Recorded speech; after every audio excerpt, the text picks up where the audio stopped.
This is the broadcast from City Hall, the home of the Greater London Authority. Please stand by.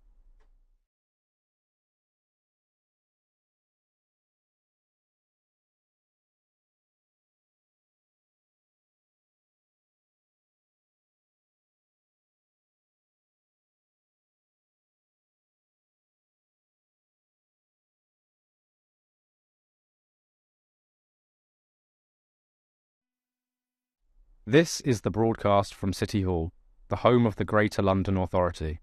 Please stand by.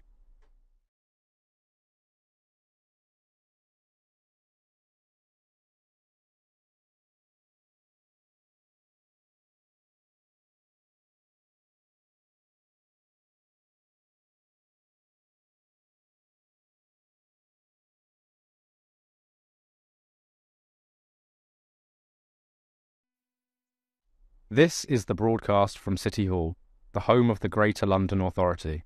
Please stand by.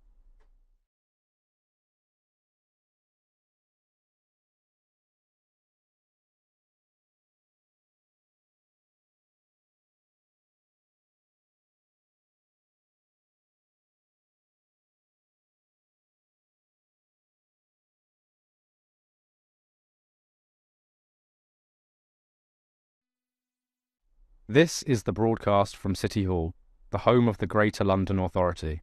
Please stand by.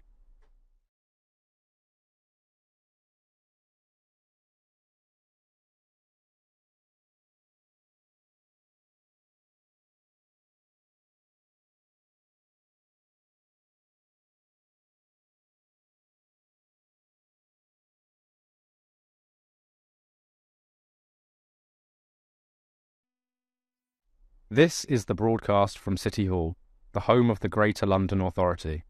Please stand by.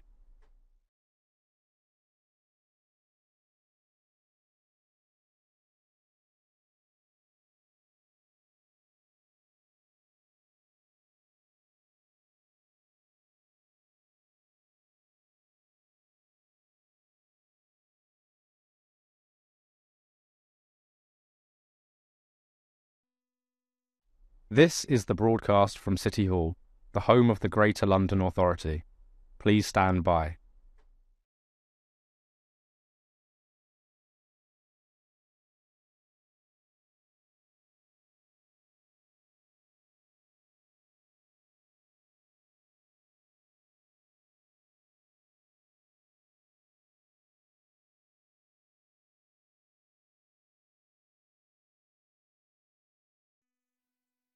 This is the broadcast from City Hall, the home of the Greater London Authority. Please stand by.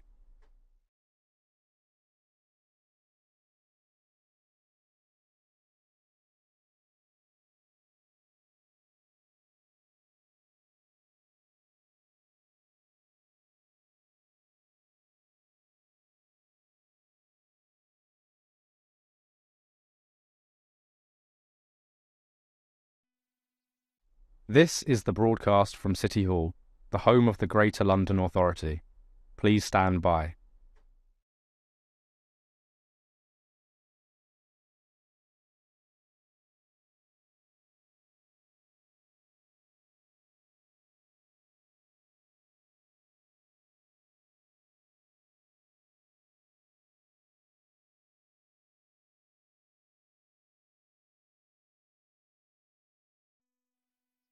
This is the broadcast from City Hall, the home of the Greater London Authority. Please stand by.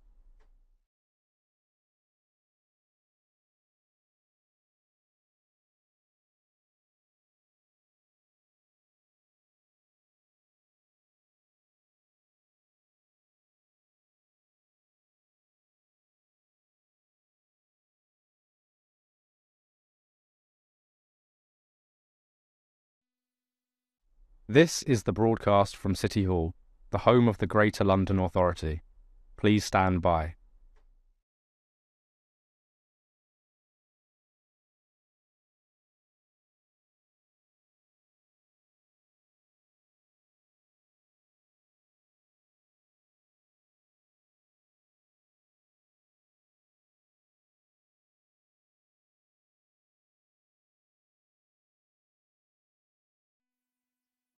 This is the broadcast from City Hall, the home of the Greater London Authority. Please stand by.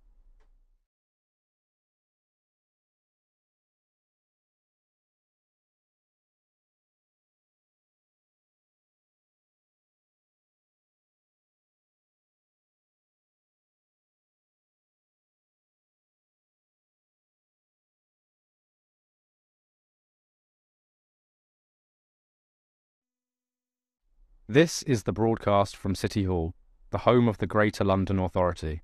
Please stand by.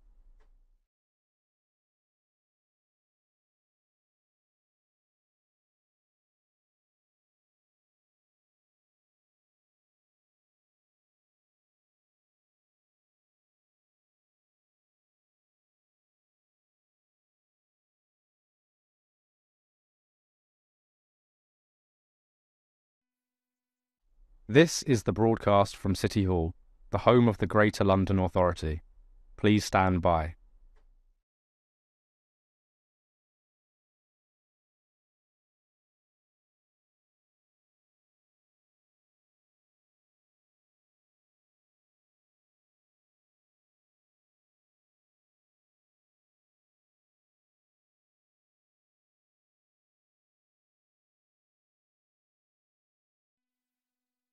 This is the broadcast from City Hall, the home of the Greater London Authority. Please stand by.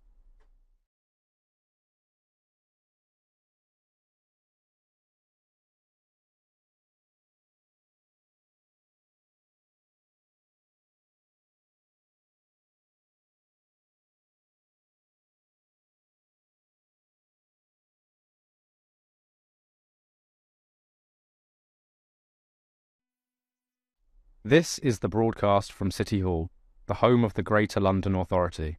Please stand by.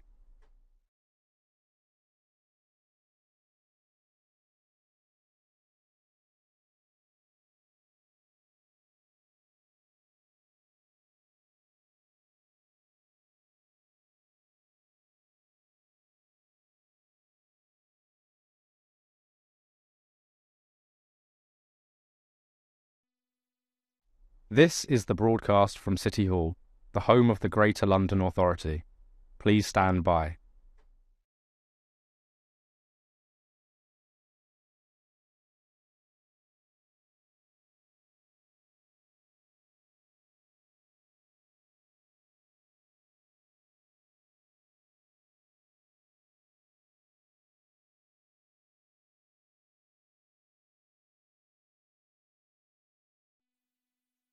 This is the broadcast from City Hall, the home of the Greater London Authority. Please stand by.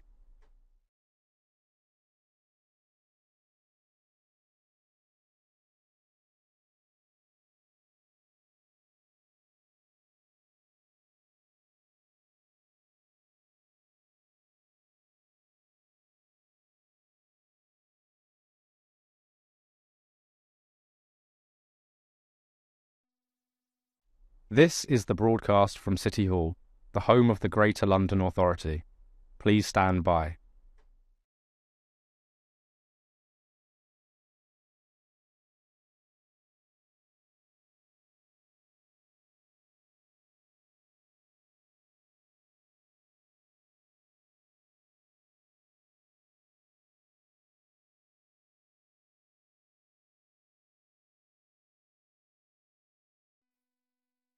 This is the broadcast from City Hall, the home of the Greater London Authority. Please stand by.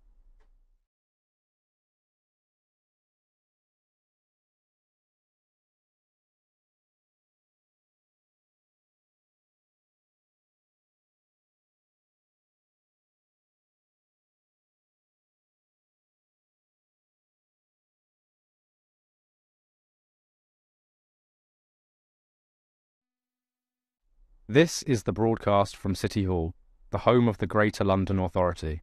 Please stand by.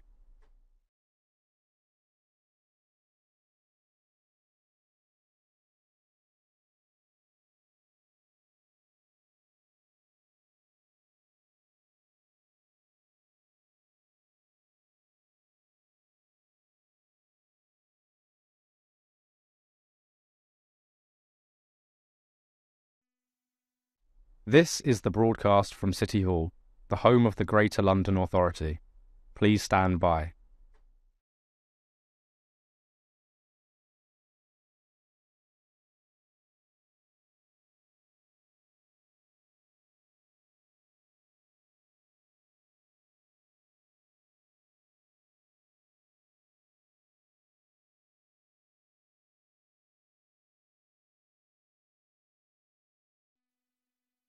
This is the broadcast from City Hall, the home of the Greater London Authority.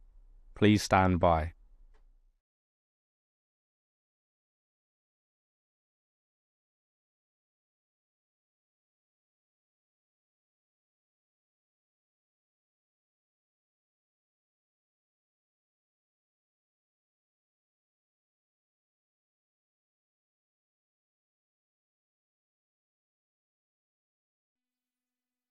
This is the broadcast from City Hall, the home of the Greater London Authority. Please stand by.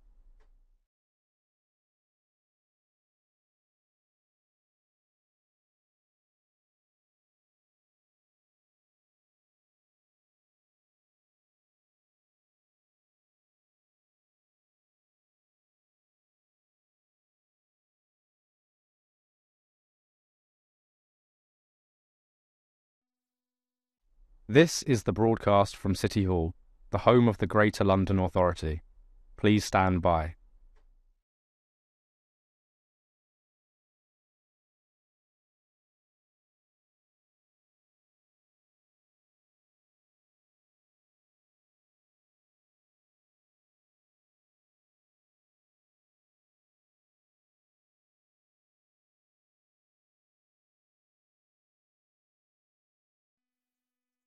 This is the broadcast from City Hall, the home of the Greater London Authority.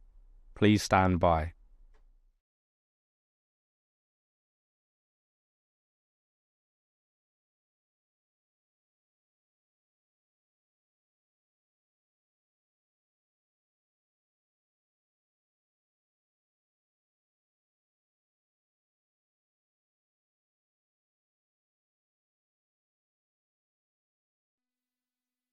This is the broadcast from City Hall, the home of the Greater London Authority.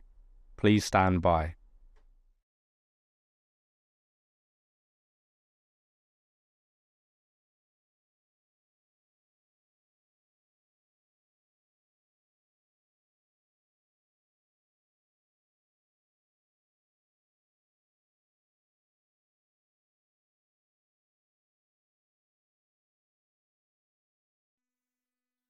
This is the broadcast from City Hall, the home of the Greater London Authority.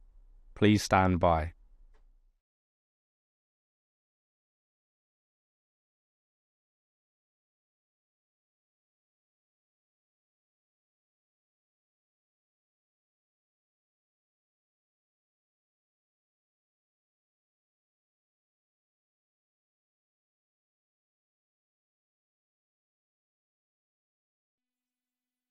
This is the broadcast from City Hall, the home of the Greater London Authority.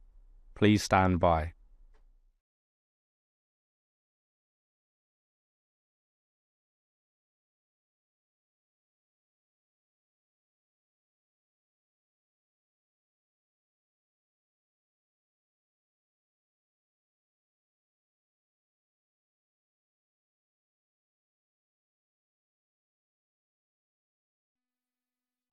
This is the broadcast from City Hall, the home of the Greater London Authority. Please stand by.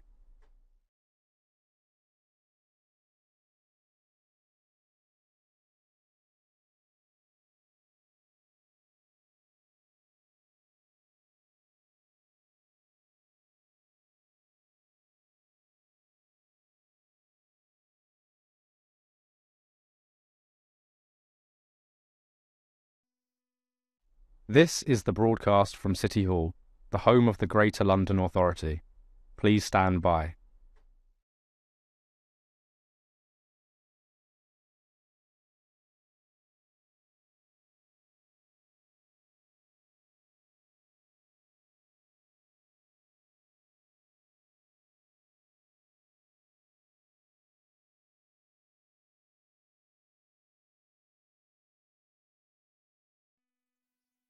This is the broadcast from City Hall, the home of the Greater London Authority.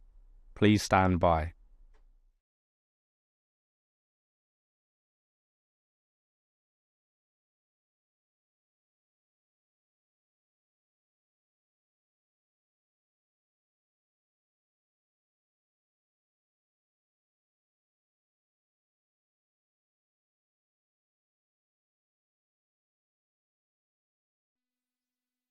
This is the broadcast from City Hall, the home of the Greater London Authority. Please stand by.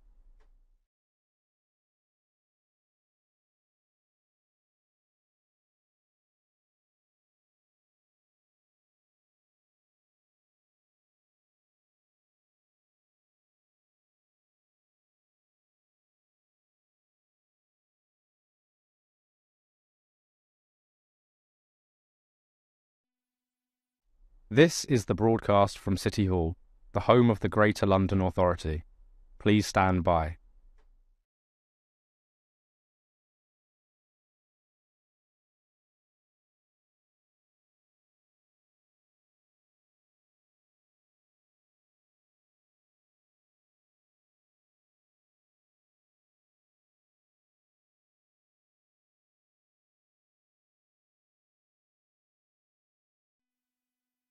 This is the broadcast from City Hall, the home of the Greater London Authority.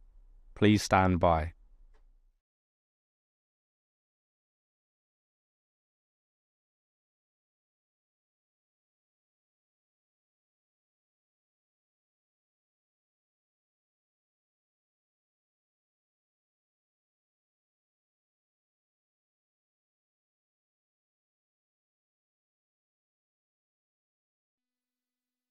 This is the broadcast from City Hall, the home of the Greater London Authority. Please stand by.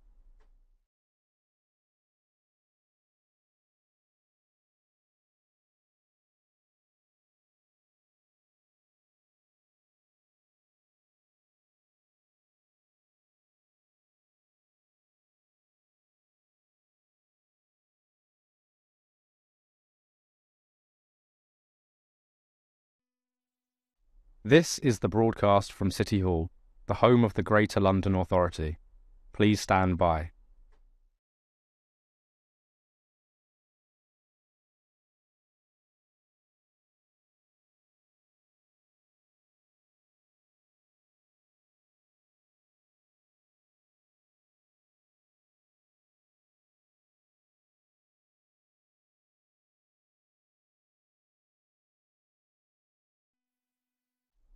This is the broadcast from City Hall, the home of the Greater London Authority.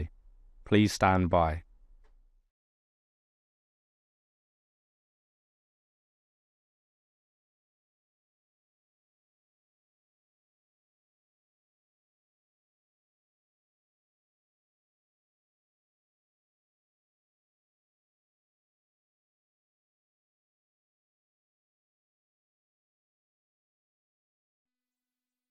This is the broadcast from City Hall, the home of the Greater London Authority.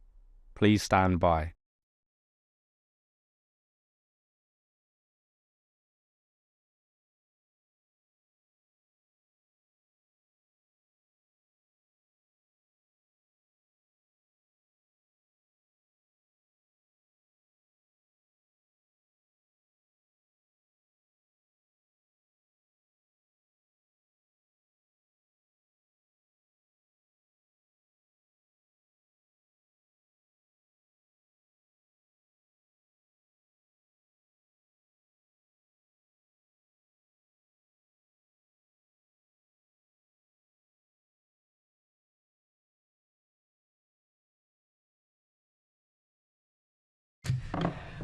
Welcome everyone to today's committee meeting of the Environment Committee.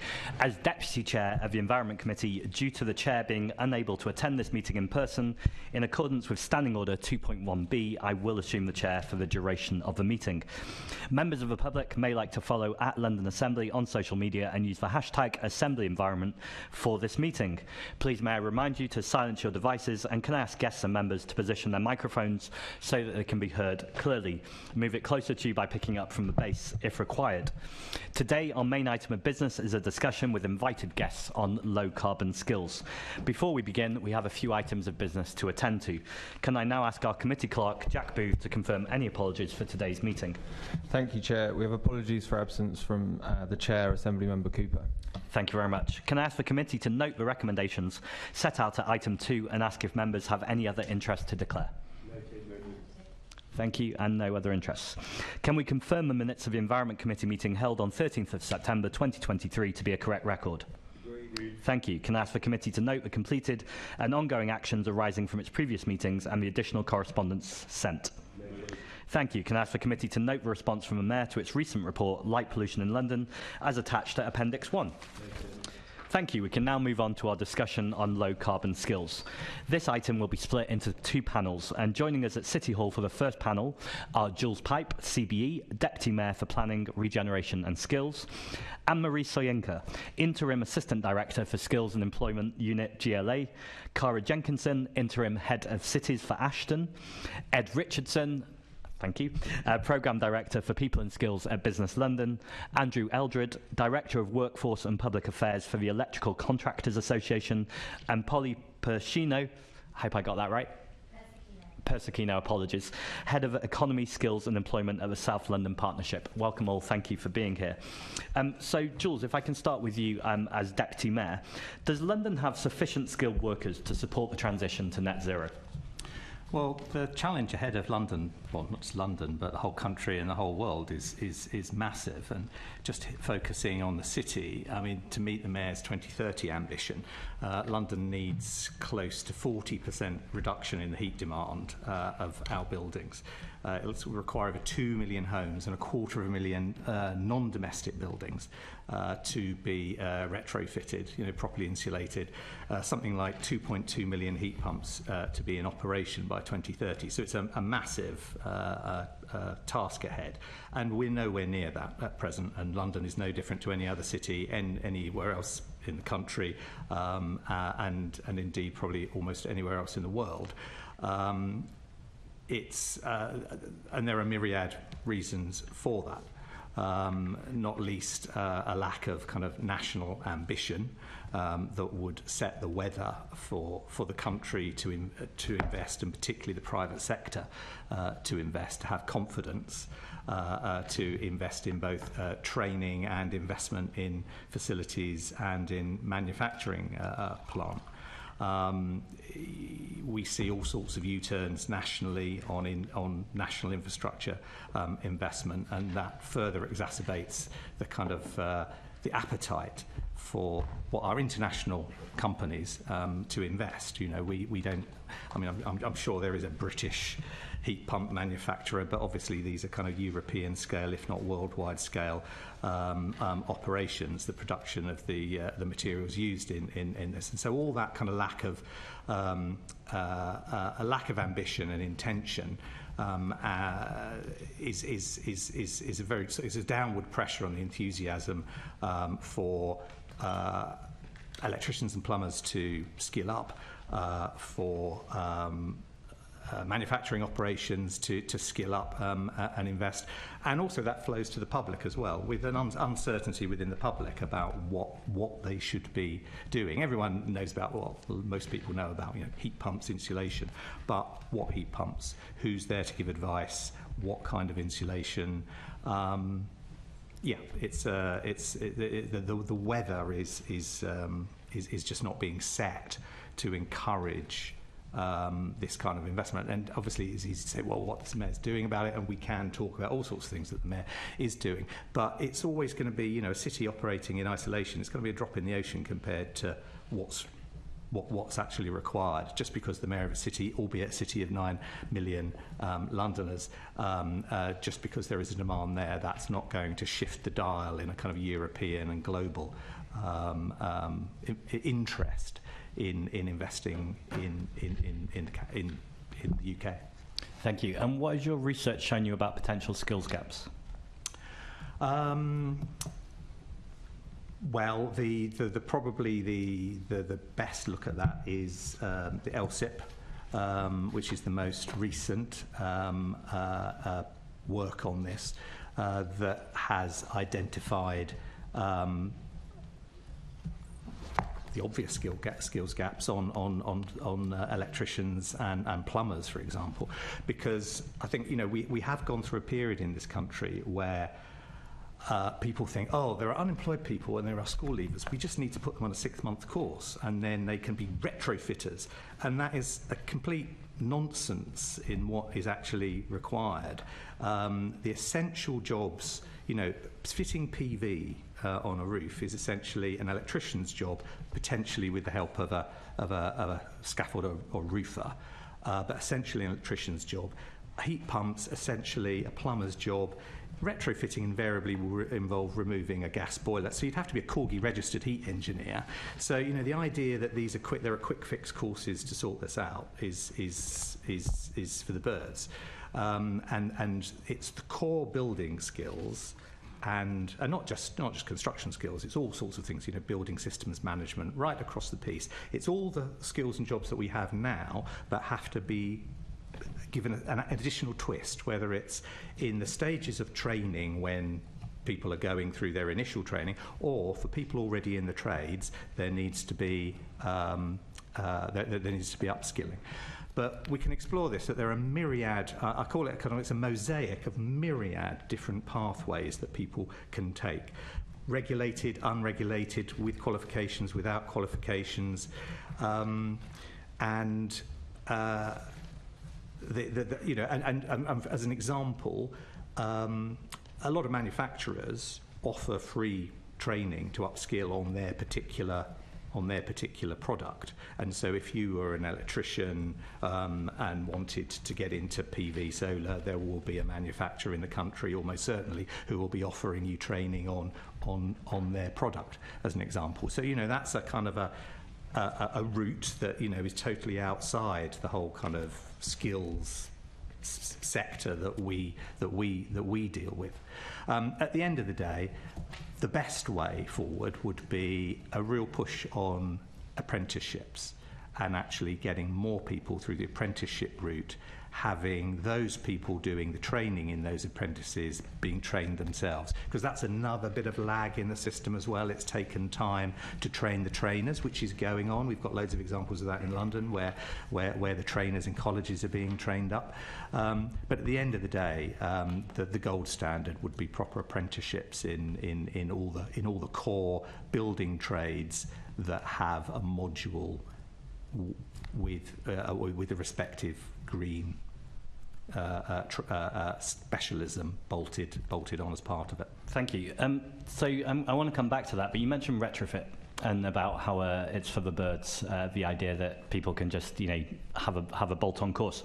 No, it's not bolt-on course. No, that you can have a bolt-on course. Okay. The problem is it was suggested that you would have people with no electrical experience or plumbing experience, right. And then people would refer often to there are would-be willing employees out there who aren't involved in the sector at all at the moment. Yeah. We need to get them on courses, train them as, quotes, retrofitters. My contention is that whilst people are engaged in retrofit activity, there isn't really a generic job called retrofitter and, a heat pump retrofitter. A plumber can retrofit a heat pump, but they should be trained as a plumber and have the requisite skills, preferably trained up in the additional bit of putting in a heat pump. But that's completely different to what people have maintained, that there is a cohort of willing workers who could be trained up. Well, yes, if they're willing to become electricians and plumbers, and that's like 18 months, 2-year plus course and a career change to be an electrician or a plumber. Would you accept retrofit coordinator as a specific job? Yes, yeah, okay. But they're not trade. It's not a trades. They're not actually doing the fitting. And we can talk about the many coordinators, advisors, and consultants that are being trained up.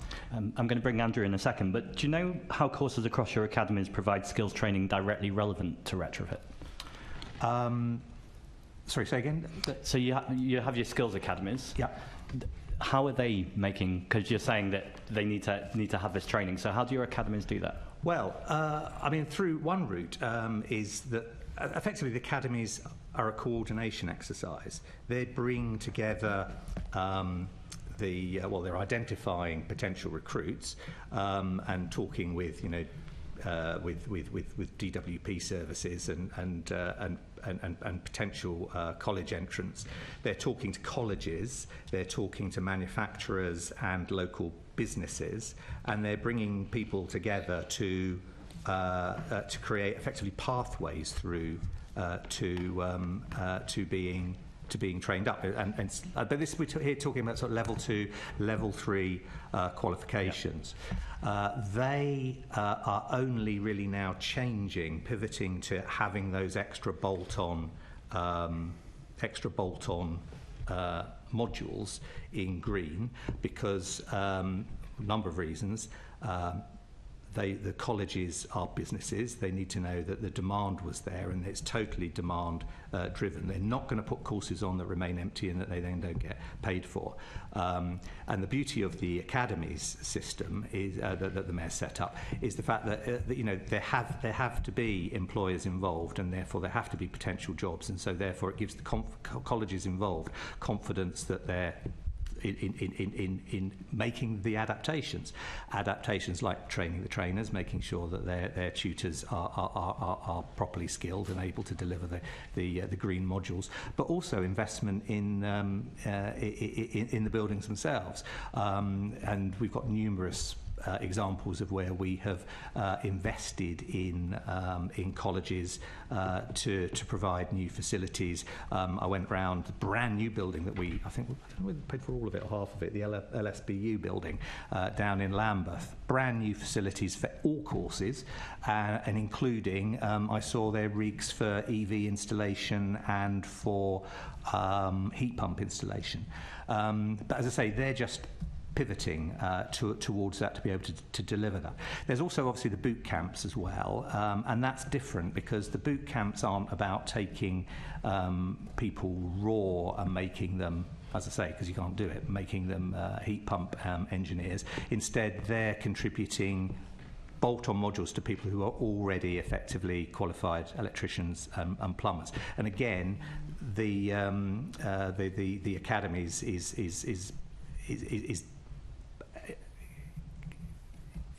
engaged in coordinating that kind of offer as well.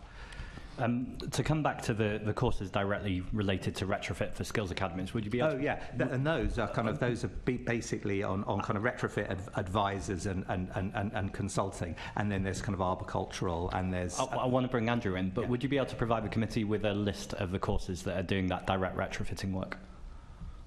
Right, hang on, well, we need to be really specific. So the AEB funded colleges, who have got modules for retrofit work that are essentially will be for people who are already qualified as plumbers and electricians, because that's what they will.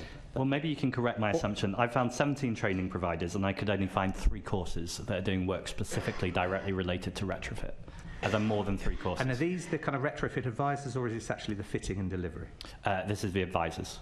Ah, right, yeah. Well, we've got that. We've got the details on the things on those 3 courses that we do. But that is assuming that all the trades courses don't have modules. As I've said, we're in a thing of transition, and that it's increasing numbers of colleges are preparing and adapting and adding those modules on. But there are plenty of colleges who already have green skills such as heat pumps, solar PV, as part of their electricians at level 2 and level 3 electricians courses and plumbing courses. But they're not necessarily recorded in the data because it's not broken down like that. It will be down as a, electrical level 2 or electrical level 3. But I want to come on to that in a moment, but I'll bring Andrew in. Andrew, sorry, thanks for your patience. No, I mean, just to confirm, obviously, those solar PV courses, EV courses, heat pump courses, in practice, most of that is effectively retrofit because most of it's taking place in existing properties. Just to comment in general on what Jules has just said, I thought I'd died and gone to heaven. Because to hear recognition that these are subsets of what electricians, plumbers and heating and ventilating engineers do. Thousands of cheers from outside, from all of those people, because it's been a tough few years trying to get that message across. Where I would part company slightly is in Jules's description of London being in a similar situation to everybody else. I would posit that London is in a worse situation than most. Number one, absolutely endorse the comment in Ashden's evidence about the lack of training for insulation installers. That's important. But in terms of our area, the electrical population in London is one of the lowest in England compared to general population. There's heavy reliance on migration, not from overseas, but from elsewhere in the UK. You know, London is a dirty word in Scotland and the Northwest. They do a lot of training and then they lose their people who come down to London. And also, of course, there's a lot of reliance on the surrounding areas. You have very large electrical populations in Essex, Hertfordshire and Kent, and indeed in Norfolk and Suffolk. And I suspect a lot of that is down to the draw of London. I think more importantly, in terms of the future, London has one of the worst, I think it's the second worst, apprentice recruitment rate for electricians. It's 2.5%, the equivalent of 2.5% of the existing workforce a year on a workforce that's already too small. That's about half what we would regard as being a sort of a sustainable, maintaining your existing workforce rate. Obviously, London does rely on sucking people in. So whether London can continue to rely on sucking people in, I would question if levelling up is ever going to happen. I suspect people will be drawn back to the parts of the country where they're from. I would add, I'm here talking specifically about electricians, but I can assure you that my colleagues on the plumbing and H&V side would say exactly the same thing. And indeed, for H&V, for example, there is almost no apprenticeship provision in London for H&V. I mean, one final comment in terms of what are the options. Certainly, in order to be a plumber, in order to be an electrician from scratch, it is a 4-year apprenticeship for both. Obviously, those who study full-time in college, they can get a discount on that. But to be honest with you, maybe this is something we can come on to later, the level of progression from full-time courses, full-time electrical courses and plumbing courses into the apprenticeship is very, very low. 10% nationally. I would guess, my best guess in London, it's probably 5%. But one possible additional route may be worth considering is the legacy of people doing those courses and maybe not progressing further in their education. It doesn't necessarily mean that they haven't ended up working in the industry, particularly in the domestic market. 230,000 electricians in the UK, 40,000 of those, as I understand it, their highest qualification is actually a level 2. Electrician is level 3. Yep. So what we do have in the industry is an experienced worker assessment route, which takes people who don't have the qualifications but have the experience and allows them to fill in any gaps and then progress to fully qualified electrician status, which then opens them up to taking the solar PV courses, the heat pump courses and so on, because of the qualifying conditions for those courses don't allow you unless you've got the full electrical qualification. So that is something which isn't funded at the moment, which potentially could be, I guess, from the adult education budget. Thank you. Assemblyman McCartney. Thank you. I have 2 general questions, if I can. The first is to Jules, but also anybody else that wants to come in. And Jules, you talked about the government's policy change and you called it a lack of ambition. I think all of us recognise this is a really urgent issue that we've got to get to grips with and move on quickly. What does the rowing back on net zero policies, what is the effect of the government rolling back on their net zero policies and promises have on the sector in general? Well, I think you only need to open a newspaper or a serious newspaper at the moment, and that there will be stories of stalling investment and people thinking twice about their investment, even if it's not specifically. Well, actually, the one that comes to mind is specifically a green one. I mean, Ford's reaction to the change in the requirement, to end the sale of petrol cars. If Ford and other companies are going to then think twice about their investment, then obviously that's going to have a consequence on EV charging, and companies looking to do that. They thought, well, presumably a lot of people thought there would be a bonanza of electrical vehicle charging point installation coming up over the next sort of 5-7 years.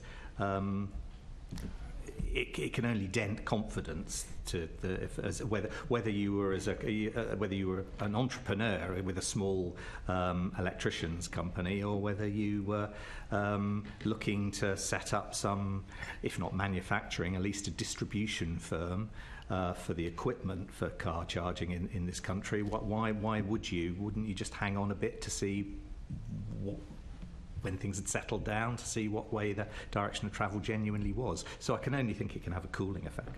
Okay. Yeah, Cara. Yeah, I just wanted to make a comment on... Sorry, Cara, if you just pop your microphone on. Sorry. Red light should come on. Red light. There we go. That works.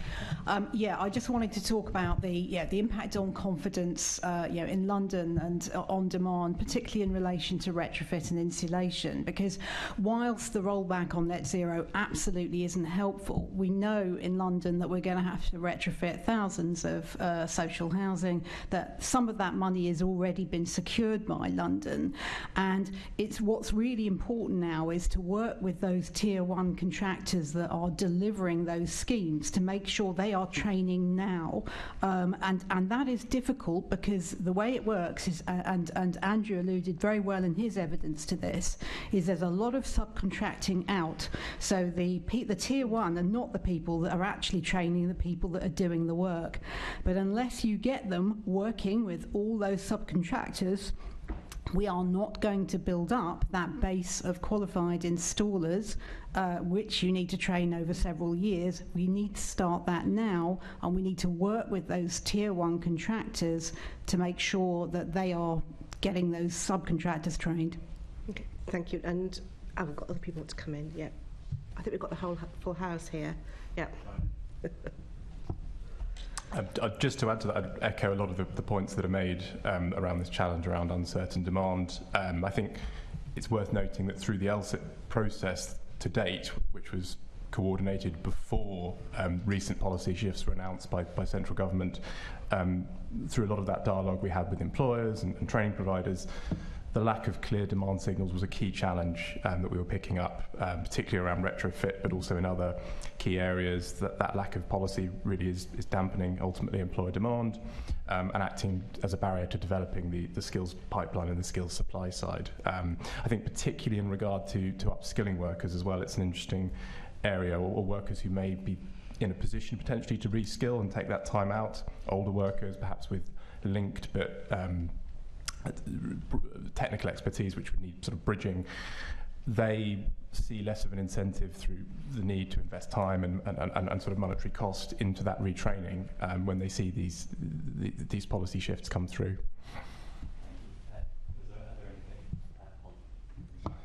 Thank you. Just bring on that confidence point, I think doing a lot of work with the supply chain is that they're not confident that the change is coming quick enough, and the demand is, the consumer demand is there. So they understand the social landlord demands, probably not as well as they could in terms of the commercial value that's available to them. But this also has a knock-on effect on apprenticeships. So a lot of the tier 1 contractors do want to work with the supply chains, but a lot of the contracts are very short-term. A lot of skills and provision is imported. And the Federation of Master Builders are saying that the margins in the construction industry are so small that whereas historically they may have taken a hit around apprenticeships, and that being able to build that, actually because profit margins within construction are so tiny that the small contractors are just not able to facilitate apprenticeships, and it's a real challenge, particularly in London, less of a challenge outside of London. Thank you. And Anne-Marie. Thank you.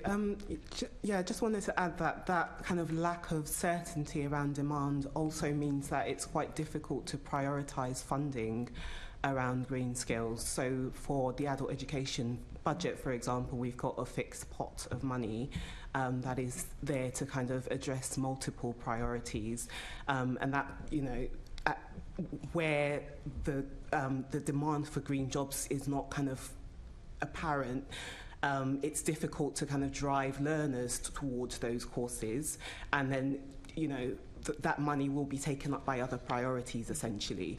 Looking at skills boot camps as well, for example, the way that that program is structured is that it's set up to train people for jobs that are here now, and so providers have to be able to demonstrate that they can provide guaranteed interviews for learners, and so the you know, lack of confidence in terms of whether those jobs will actually exist now means that it's difficult to use that program effectively to build up that talent pipe. Yeah, I mean.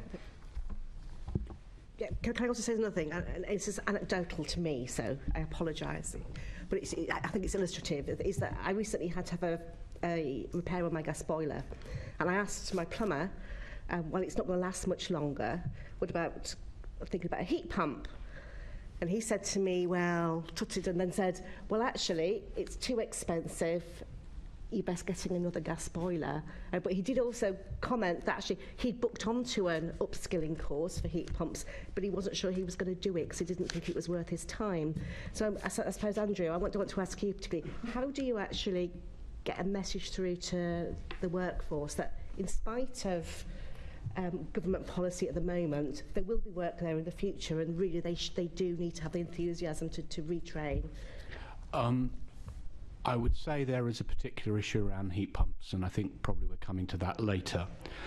With regard to the electrical side, so I'm talking about solar PV, EV, batteries particularly, there's massive interest. And the reality is, what we're saying to our members, we've just completed a roadshow about this, is the margins in that work are relatively high. One more point, well, to answer your question specifically, I think what needs to happen is that government at all levels needs to actually talk to those trades. There's been reference here to Tier 1 contractors. There's also been an acknowledgement that Tier 1 contractors hire people for a short period of time. In construction, there aren't long-term relationships. We talk about supply chains as if this is similar to British Aerospace or Marks and Spencers. It isn't. It's pretty short-term, it's pretty opportunistic. There aren't those long-term relationships. And so what I would suggest is targeting particular key groups and talk to those trades directly. So the insulators, the electricians, the plumbers, and so on. I don't think that's happening very much, and I do think that, yes, there is a role for Tier 1 contractors, but I don't think it's as great as people have assumed. Thank you. We need to move on, but Deputy Mayor, can I just, it feels like we keep talking about heat pumps, but actually home insulation is a relatively basic job, and it seems like it should be bolted onto all construction courses, and it sounds like that's starting to happen, but why is it taking this long? Because as Cara said, we knew this years ago. What's going on? Well, I think we've rehearsed this before about, I mean, I think it's particularly interesting about insulation, because I think, and I hope I don't offend any people from the sector in the room with interest in this, but, you know, there is a lot of debate out there about retrofit insulation. You know, loft insulation, fine, no problem, it's a no-brainer. But wall insulation is hugely controversial if you do any investigation into it.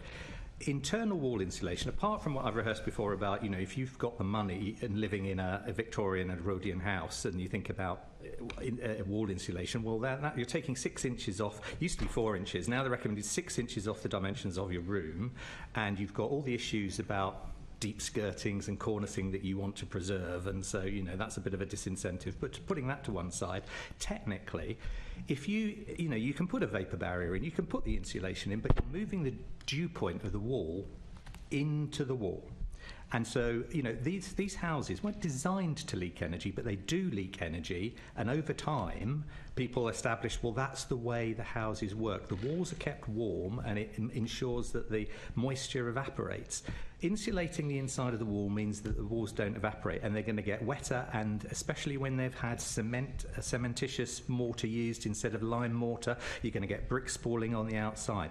And there's a danger here that we repeat the mistakes of the past, like injection, damp-proof courses, the rush to do windows in decent homes, that now we have the mould issue in loads of social housing, the slamming in combi boilers that don't actually condense because they're not set right, or they were bolted onto systems that were designed, if they were ever designed, for higher output boilers, so that they've got smaller radiators and small piping.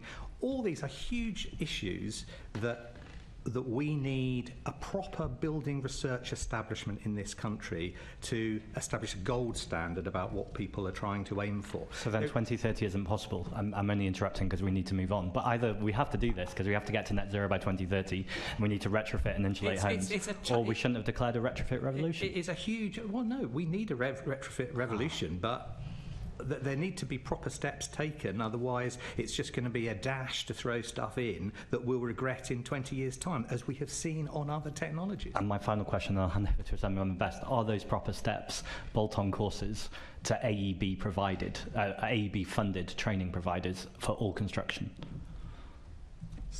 Because what you're saying is this huge challenge where we need to retrofit and insulate homes. You're then talking about how complicated it is to insulate homes, but we don't have the people able to do that. So surely part of that is leveraging the AEB to be able to do that. There are people being trained up, both. I mean, the thing is, though, that on insulating.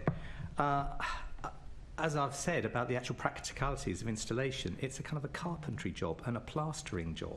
It's not it's you know. So I'm sure a building firm that's big enough can have a dedicated insulator who's going to come along and cut the insulation and fit it and whatever. But at the end of the day, it's carpentry and plastering skills that are going to enable insulation, other than loft insulation, but to do wall insulation, which is the big outstanding thing. Cara, I don't know if you were saying you wanted to come in. Yeah, sure. Just really quickly, in terms of all of the risks that you explained, the problem is that a lot of training of basic trades, carpentry, etc., is based on new build. It's not based on repairs and maintenance, and therefore doesn't look at the whole house, look at the building physics, look at the unintended consequences. That's the bit that needs to go into the training, and frankly, a lot of the courses available just don't have that in it. There are new courses being developed, but it's not there yet. Thank you. Assembly Member Best, and then I'll come to Anne-Marie. Thank you. I think your mic's... Yes. Flashing green, which should be good, but I don't know. Firstly, I think that's an interesting conversation on insulated walls, given the part they play in the accelerated green pathway to net zero, and that's quite alarming and probably something we can't get into. We'll get too off topic, but anyway. I just want to ask, because there's been so much conversation around retrofit for heat pumps. Obviously, I'm sure you're aware the government scheme of £450 million, which has paid out £81 million already in terms of heat pumps. Amendments were made to that scheme to generate more money into it and bolster the scheme. The amendments to that scheme have been in consultation. That finished on the 12th of October, so I'm just wondering who in the GLA, we've had a lot to say about it, who in the GLA responded to that consultation. Sorry, could you repeat which consultation? Is that a question for environment colleagues later, or...? It was in regards to the amendments to the boiler upgrade scheme. We've been talking a lot about what more the government should do. Jules, you seem to have a lot of expertise earlier, so I wondered if you'd fed back your expertise in what you thought the government should be doing into that consultation. I'm not Deputy Mayor for Environment, that's not an area. You just seem to have a lot of good views on it. I wondered if you'd put those in. Thank you very much. Yeah, so I wondered if you'd actually done anything about it. But that does not make me an expert. I know a fair bit about it, but... You know, Okay. I once rewired a house, but when you were allowed to 30 years ago, and without, when you were allowed to, and I did have it checked by and signed off by a qualified electrician after I'd done it, and that was 30 years ago when you were allowed to do it. But I wouldn't describe myself as an electrician. I don't know everything there is to know about Well, I don't think work. Shirley would describe herself as an electrician either, so I think there's a But difference there. but she might know about the government programmes that are in her area, Okay. whereas I don't well, know then about I think the government perhaps programmes we in her should area. stray away from talking about how rubbish they are. If you're not going to then say that if you I haven't, didn't touch on those programmes. You did earlier. Okay. My next question, please, is in relation to the green skills hubs. I think maybe Anne-Marie, it might be best for you, but anyone can take it. I saw that there was a target of supporting 3,300 Londoners into employment. There's been 1,400 so far. What was the date by which that 3,300 is set to be hit? And after that's hit, is there then a new target? How's that target working, or is it just 3,300 and done? I'd have to double check, but I believe that target would be to the end of this academic year, but I can double check that with my team. And I know that so far the Mayor Skills Academies have delivered 1,600 jobs, including 340 apprenticeships in green skills. Does that answer your question? Sorry. So when you say academic year, you mean it's running until September 2024? August 2024. August 2024. I can double check that. Okay. So if it's on course for August 2024, do you think that there's any chance, it looks that there's a chance of exceeding that target? Would that be fair?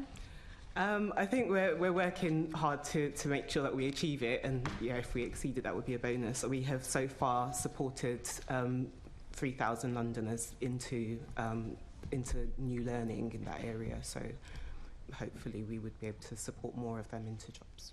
Okay, thanks. And that began in, I'm right in thinking, July 2022, right?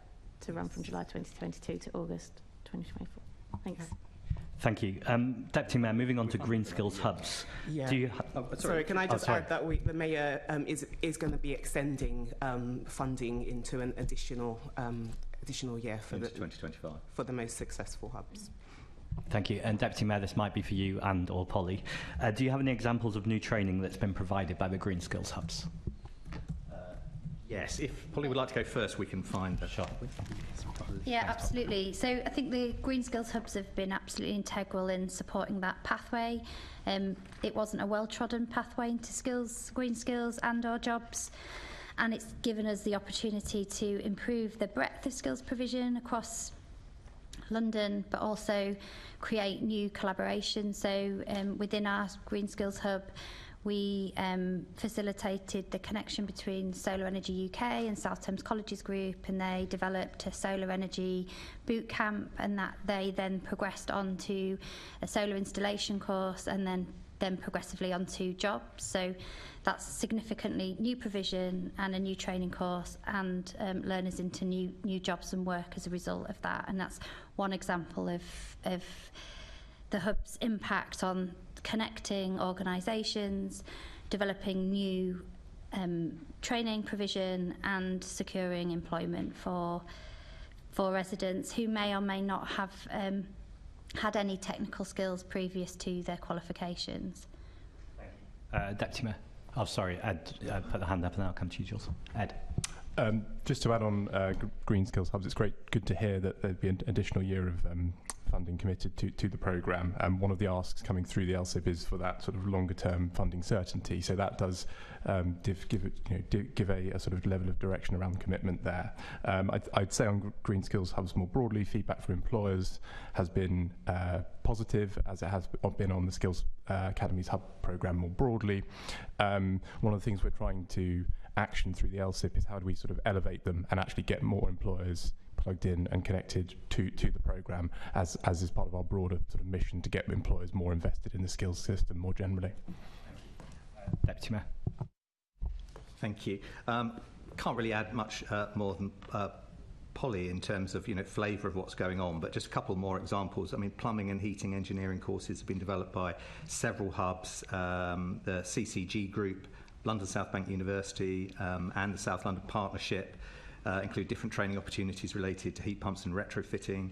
West London College led plans to include solar PV installation to existing electrical courses. Again, LSBU got a Retrofit Revolution programme, which helps piloting the college's brand new training facilities more widely. One kind of innovative thing they were doing was a level 2 course about understanding domestic retrofit, and that was deliberately focused at encouraging local residents to participate in the programme to kind of like widen local residents' understanding of what the college offered, and hopefully sort of a taster course that people might fire their imaginations to look at it as a career. Through its employer partners, the hub identified a need for skilled low carbon technicians. The hub will be offering an apprenticeship programme for low carbon technicians, should be available from February 24. It's also got a proposal to Shell as well, seeking facility to facilitate a levy transfer for 10 SMEs. I mean, we keep on touching on apprenticeships. I mean, obviously we don't have control over policy or implementation of apprenticeships or standards for apprenticeships. I mean, one of the key things that the Mayor's always asked for is the flexibility to be able to use some of the apprenticeship pot to allow it to be used to top up salaries. Because obviously, where there is such a as you've heard from Andrew, that there is that a lot of firms, especially small firms, are not flush to be able to take on apprentices. Where they're entitled to pay as little as £4 or £5 an hour, as you know, the apprenticeship rate, which again is probably a disincentive particularly within London, to take up such apprenticeships. So if we could use some of the money, a small amount of the money, apprenticeship levy, that otherwise goes unspent in London and gets returned to the Treasury and gets spent elsewhere. And it's a common problem that, as I say, the amount that the enthusiasm for apprenticeships is very suppressed in London because of the potential or non-potential earning from it for young people. So we need that flexibility. Speaking on enthusiasm, I want to return one more time to retrofit coordinators. So my team were contacted the other week by a community energy group. They put out a job advertisement for 3 vacancies for retrofit coordinators. They didn't find a single one. They said it's fiendishly difficult to find a retrofit coordinator. Isn't this a glaring skills gap in green skills? And isn't this exactly why we need to define what green skills are? Anne-Marie. Yeah, I just wanted to say that the Mayor has used his regional flexibilities to introduce new courses in this area on the adult education budget. So there's the Level 4 Retrofit Assessor course, the Level 3 Retrofit Assessor, and the Level 4 EV Repair and Maintenance. Also, a number of the courses that have been developed by the Mayor's Skills Academies, obviously they've been working with employers over a period of time to develop that, and a lot of that will be coming on mainstream over the next year or so, and so we'd expect to see a lot more of that delivery coming through soon. And are you confident about the quality of this training? I'm asking the Deputy Mayor here, really, because I looked and I found 5 colleges out of the 17 have been awarded the Mayor's Academy Quality Mark.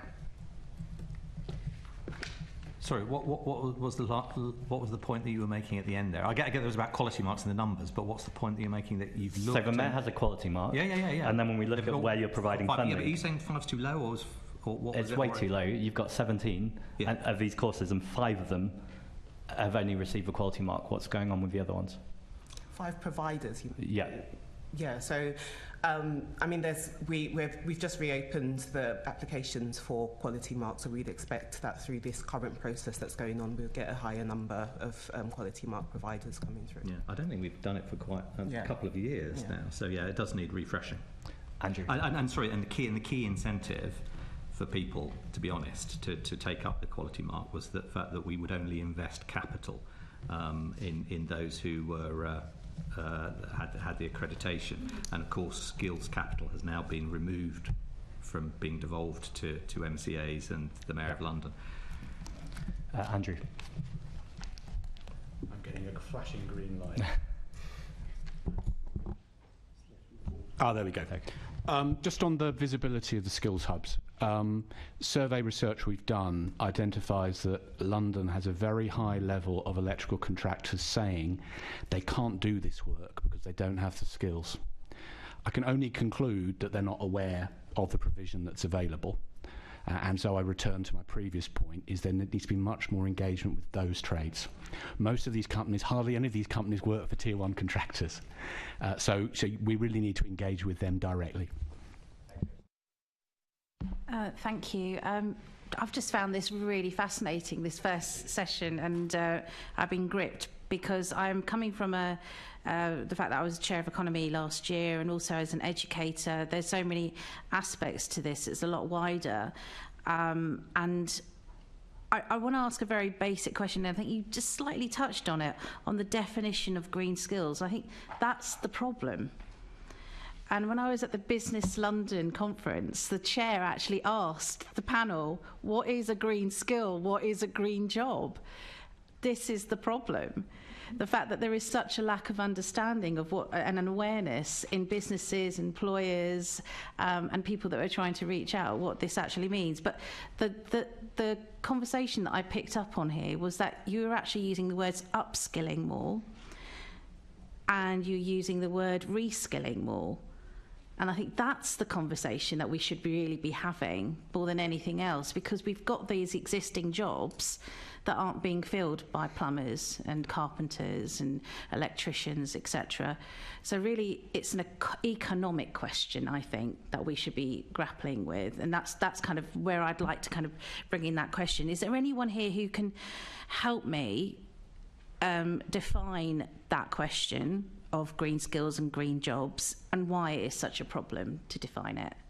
Is there anyone who can do that? Actually, I'm looking now for, I've got it written down somewhere, the ONS definition of a green job that they use for data collection. But suffice to say, and that's the problem, isn't it? Well, yes and no, I suppose, because what we've highlighted is that actually a huge proportion of jobs should be or are green related these days. You know, that dial gradually moves across. You know, how could you be a motor mechanic? Try and get away from heat pumps. How could you be a motor mechanic and not be drifting towards more green technologies in repairing and servicing cars? And you know, all construction trades. You know, what facet of our lives is this agenda not touching, and therefore requires those people doing the day-to-day jobs at the moment to upskill? I really want to bring in Business London, because I think you get where I'm coming from, because from the business perspective and the employees' perspectives, that lack of understanding is a real barrier for change. What are you picking up? So we took a very broad approach to defining green skills through the LSIP. We defined it as the skills which are needed to support the successful transition to carbon net zero and a sustainable society. And absolutely that does encompass upskilling and reskilling, as you've mentioned. But also there is clearly a huge focus on entry-level training there as well. I think one of the things that we are picking up here is that, as well as the definitional challenges, there are issues around what we termed in the LSIP green jargon, both for employers, but actually for potential employees or workers more broadly as well. And that can definitely be a barrier to understanding the core competencies required for a role, and other sort of potential pathways into a sector or career progression, that sort of thing. So I think that's definitely a challenge. But with that sort of broad definition, we've talked a lot this morning about, you know, retrofit, skilled trades, that sort of thing. We tried to take the LSIP to absolutely encompass those things, vital, crucially important, but actually look at sectors which are not traditionally kind of impacted by greening, and thinking about what are some of those roles that we need, thinking about in some of those sort of sectors beyond greening, thinking about what are the roles that are going to be needed there, thinking about things like carbon and sustainability managers in some of those sectors as well. And Polly, you also want to bring in? Yes, so about 18 months ago, the 4 sub-regions of London commissioned a report. The first part of the report was about the definition of green jobs. And I think we identified 9 subsectors of the green economy, which included things like power and home, building and homes, power, low carbon transport. And I, through the green our Green Skills Hub, we translated that into a careers tree, identifying about 18 different careers of those 9 branches. And I think the further along I go in this journey, actually this is about improving carbon literacy across all our sectors. And in fact, you know, you can do some research, really difficult, but allegedly 15%-ish of London's carbon emissions are drawn from the hospitality sector. So actually, what do we need to do to improve carbon literacy across that sector? If our main goal is net zero, which it is, then what are the things we need to do to get there? And skills is a massive part of that, yes. And retrofit is a big part of that, which we as a group of local authorities do have some control over as being social landlords. So there's an opportunity for us to really develop that. But there are other areas that we feel that either we have some responsibility for and or we can help support our businesses to adapt to. So absolutely, this is far greater than construction. Although we've got significant challenges there in terms of just a new talent pipeline, regardless of whether they have any kind of retrofit training, we've got a massive issue. But we do have a responsibility across all our sectors to build up that carbon literacy so they understand the impact that they make, particularly hospitality around food waste and etc. So I think you're absolutely right. I think this is a very, very broad. We have created some really simple tools. So we've got some small animations to try and support people to understand. There's a massive knowledge building mission that has to go. And we've done a lot of work, for example, with our practitioners, so training our practitioners so they understand green jobs, what's net zero, because we hear all these, but we don't always know. We're doing a lot of work with our schools and our teachers. And our young people, so they properly understand. We're running a big Green Careers Summit. We're bridging the gap between schools and employers, and we're looking at that talent pipeline. That's so important. I mean, you're absolutely right, because you were talking about that potential pool. We're going to talk about the numbers of students who are interested in this, but if it doesn't start from that basis at schools, then why would they be interested in going to a job that relates to these areas?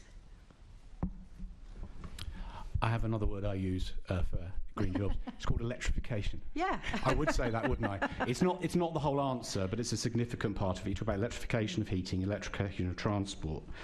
And in terms of a talent pipeline, I think you're from Enfield originally. How do you? I was born in I do Enfield. a bit of research. Enfield last year was a bumper year for electrical apprenticeships in England. We recruited about 50% more than the average over the previous 50 years. In Enfield, there were 3 electrical apprentice starts. Also in Enfield, in the same year, there were 664 enrolments onto full-time electrical courses, with very little prospect of those people progressing after they complete their college course. So there is a talent pipeline. Where it breaks down is transitioning from education into employment. Lots of challenges there, but there is a talent pipeline. It's just not working, and it's particularly not working in London. Andrew, you said some really interesting things at the start as well about lots of kind of... You mentioned migration, which kind of picked my ears up a little bit. And those international factors. I have to ask the question that there's been a lot of international factors recently, and Brexit is one of those things. Is that something that you might have picked up as well in terms of that need for, there were a lot of people who were doing those jobs before? I think international is more relevant to people in other parts of construction. Right. Because electrical is regulated, semi-regulated, it tends to be more UK national. So it's 97%, I think, of electricians carry a British passport. Doesn't mean they've always carried a British passport, but they do. Where the migration tends to come in electrical is from other parts of the United Kingdom. Hence London having a rather bad name in certain other parts of the UK for pinching its people. Okay. Thank you.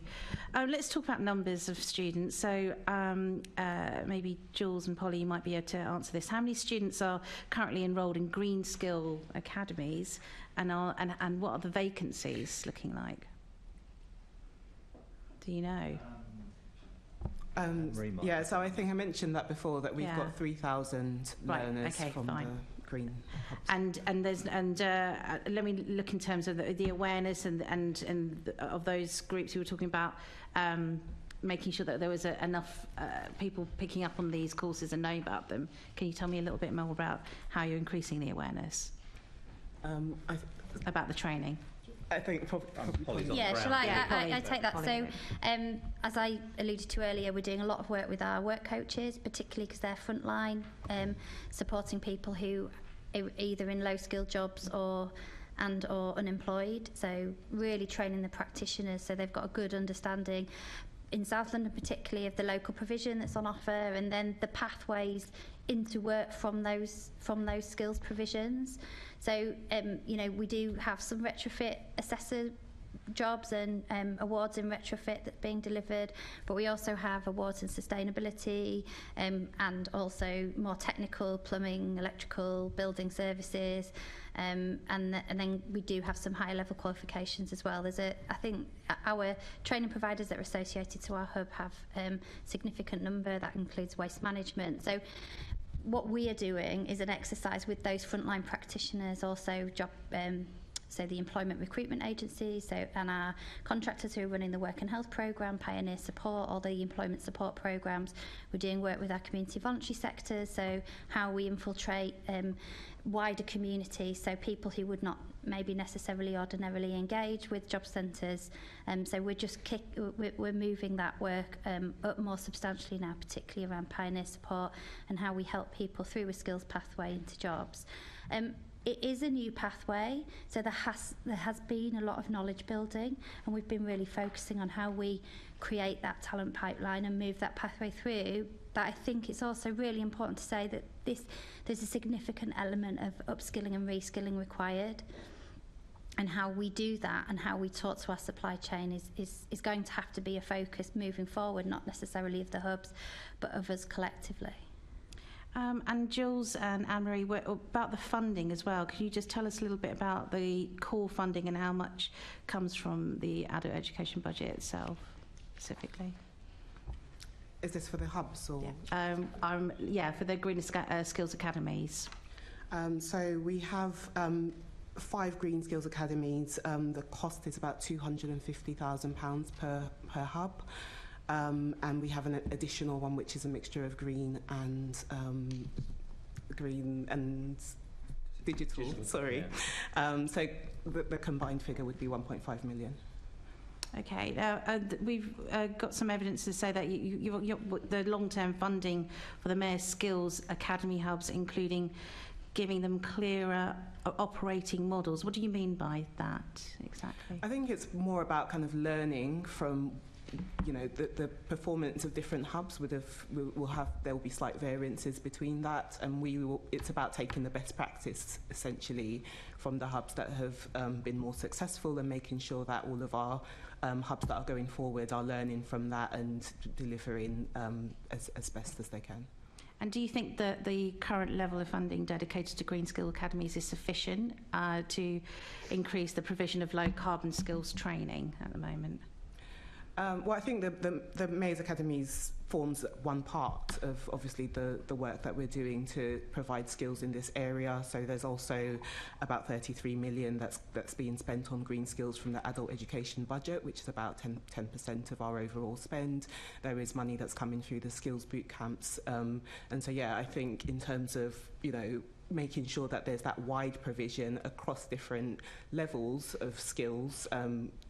Yeah, we think that we are investing a lot into that.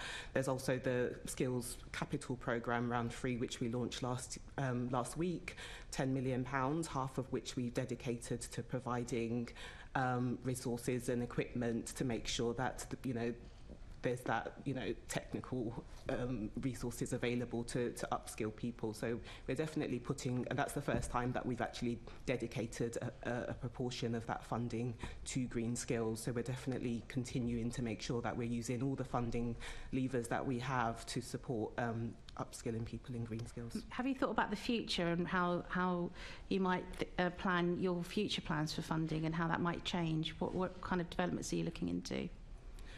We're looking at all avenues, basically every funding pot that we have. We've looked at green skills specifically as a priority within that. So, and as we get new funding pots available, that will continue to be an area of priority for the mayor.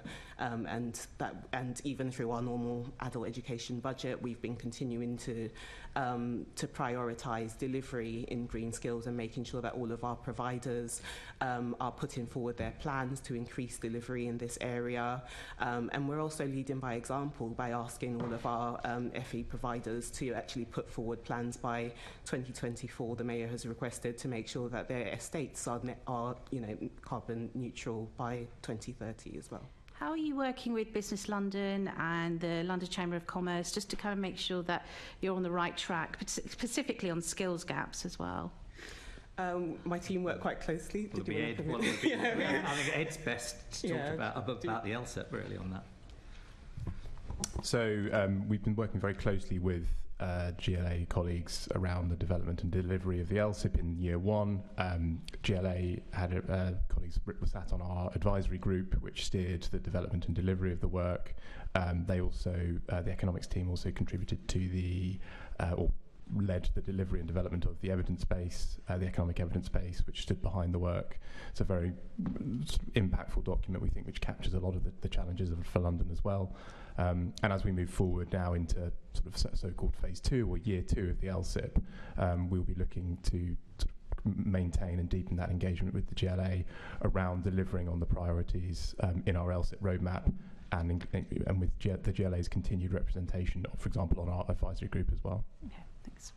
I think part of the LSIP, we've got London Chamber of Commerce and I must go back. You're best represented. Yes. Because you were concerned about the wide range of people involved. So through the LSIP, Business London is very proud to lead that work, but we are working in partnership with the other business groups across the capital. So we're keen to try and crowd in as much of that involvement as possible. So the FSB, the London Chamber, the CBI have all been involved in that work, and we've been taking input from them. We've been trying to get their members involved in that work as well, and getting as many different types of businesses around the table.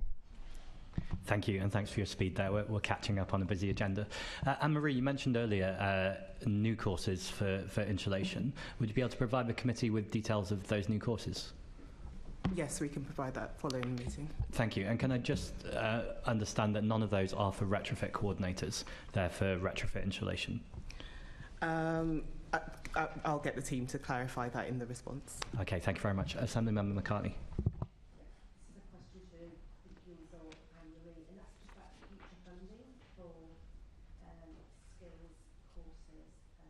So forth.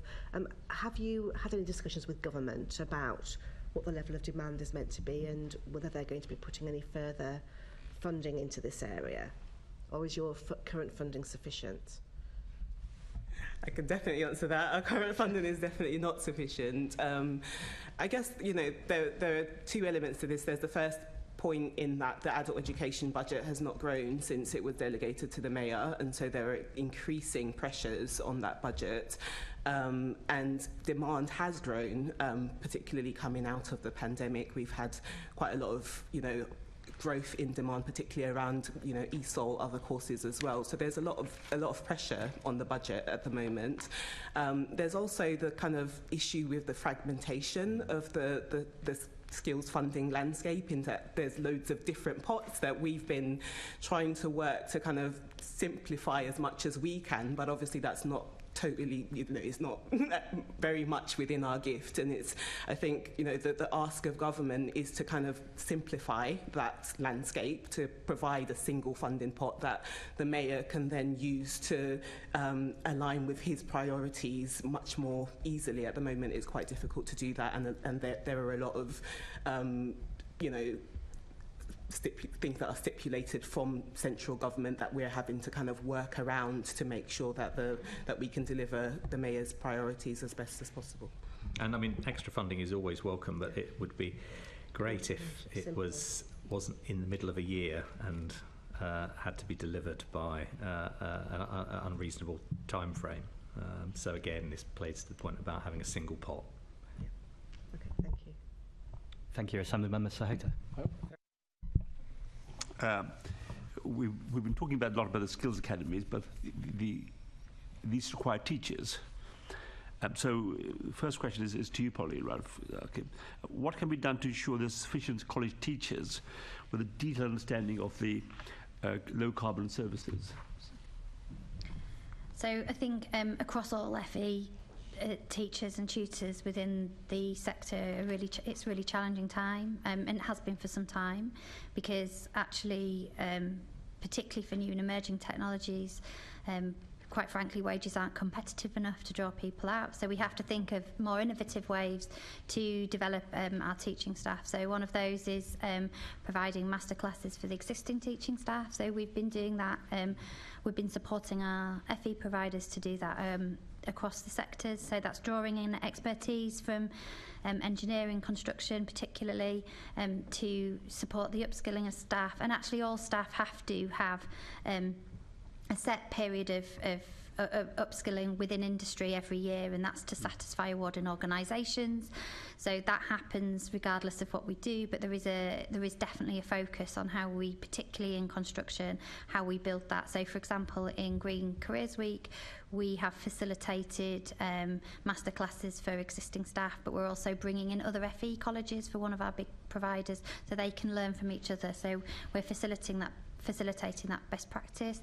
I think as anchor institutions and public contractors, we've got an obligation to ensure that our social value ask includes how the particularly tier ones can support the development of teachers and also teach.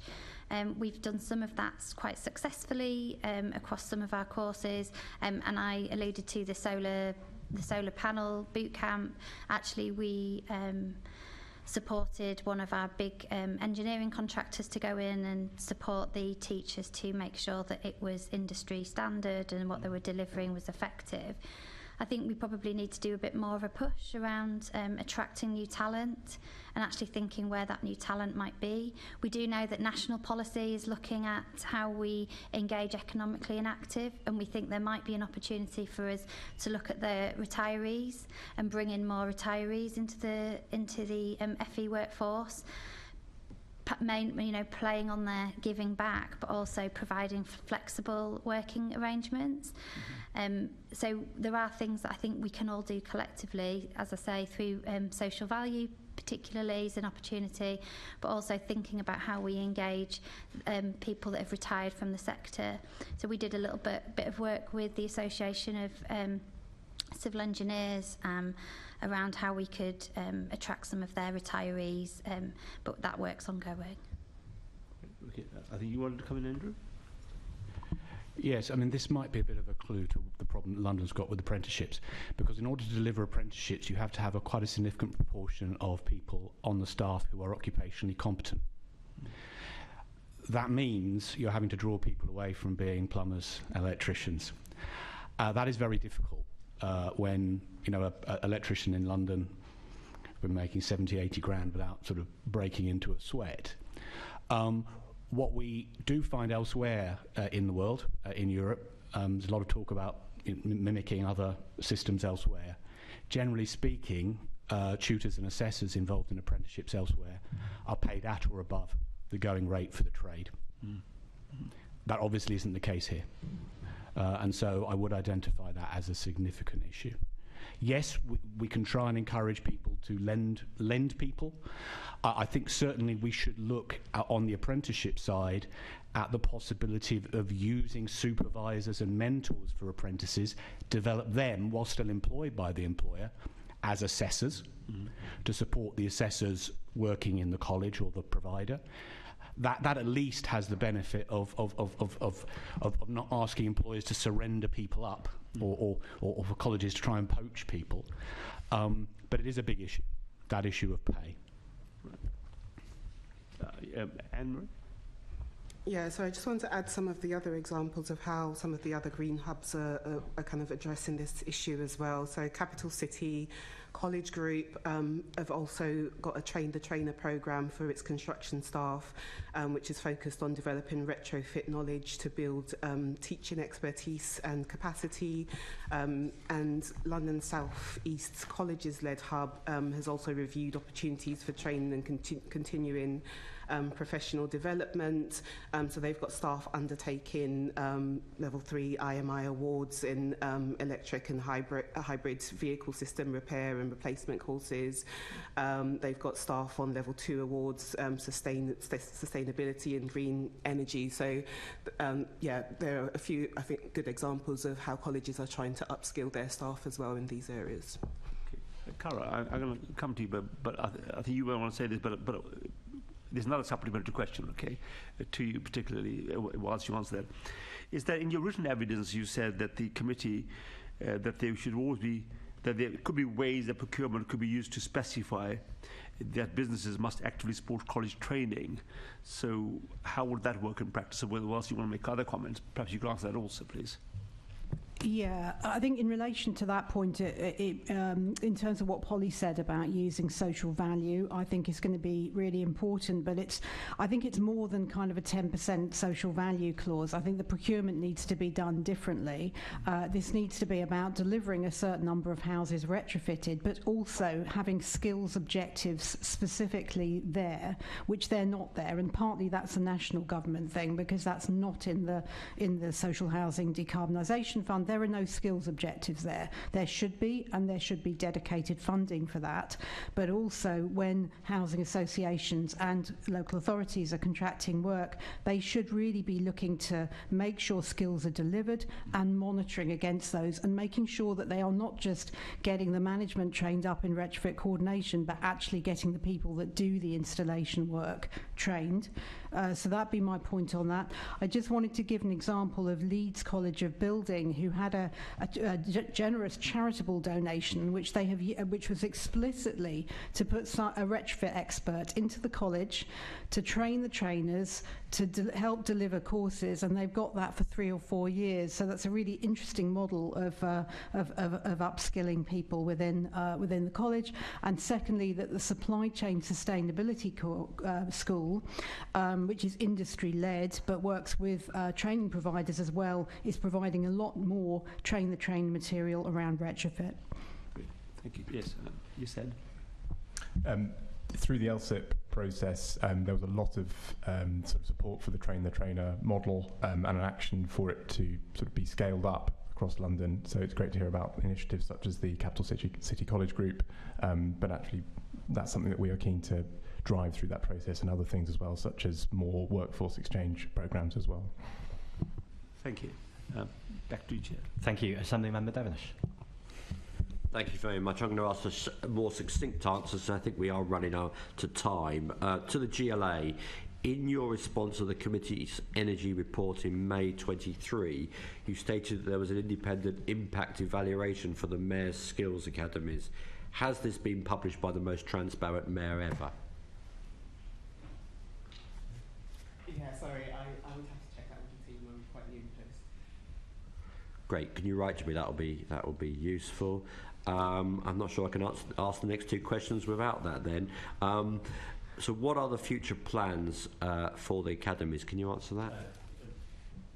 The successful ones that are delivering will get an extension, will be offered an extension through to 2025, as we mentioned earlier. And how many, just remind me, how many is that? Well, there's 27 altogether, and Green Academies is 3, including the digital one? Or there are 6, including the digital one. 6, including the digital one. Could you send us a map with they all are, and that would be fantastic. I just love maps and graphics. Thank you. What is the role of skill boot camps in meeting the needs for skills in the particular areas, and how do these differ from other training programs, please? They offer relatively short courses that really are designed for upskilling,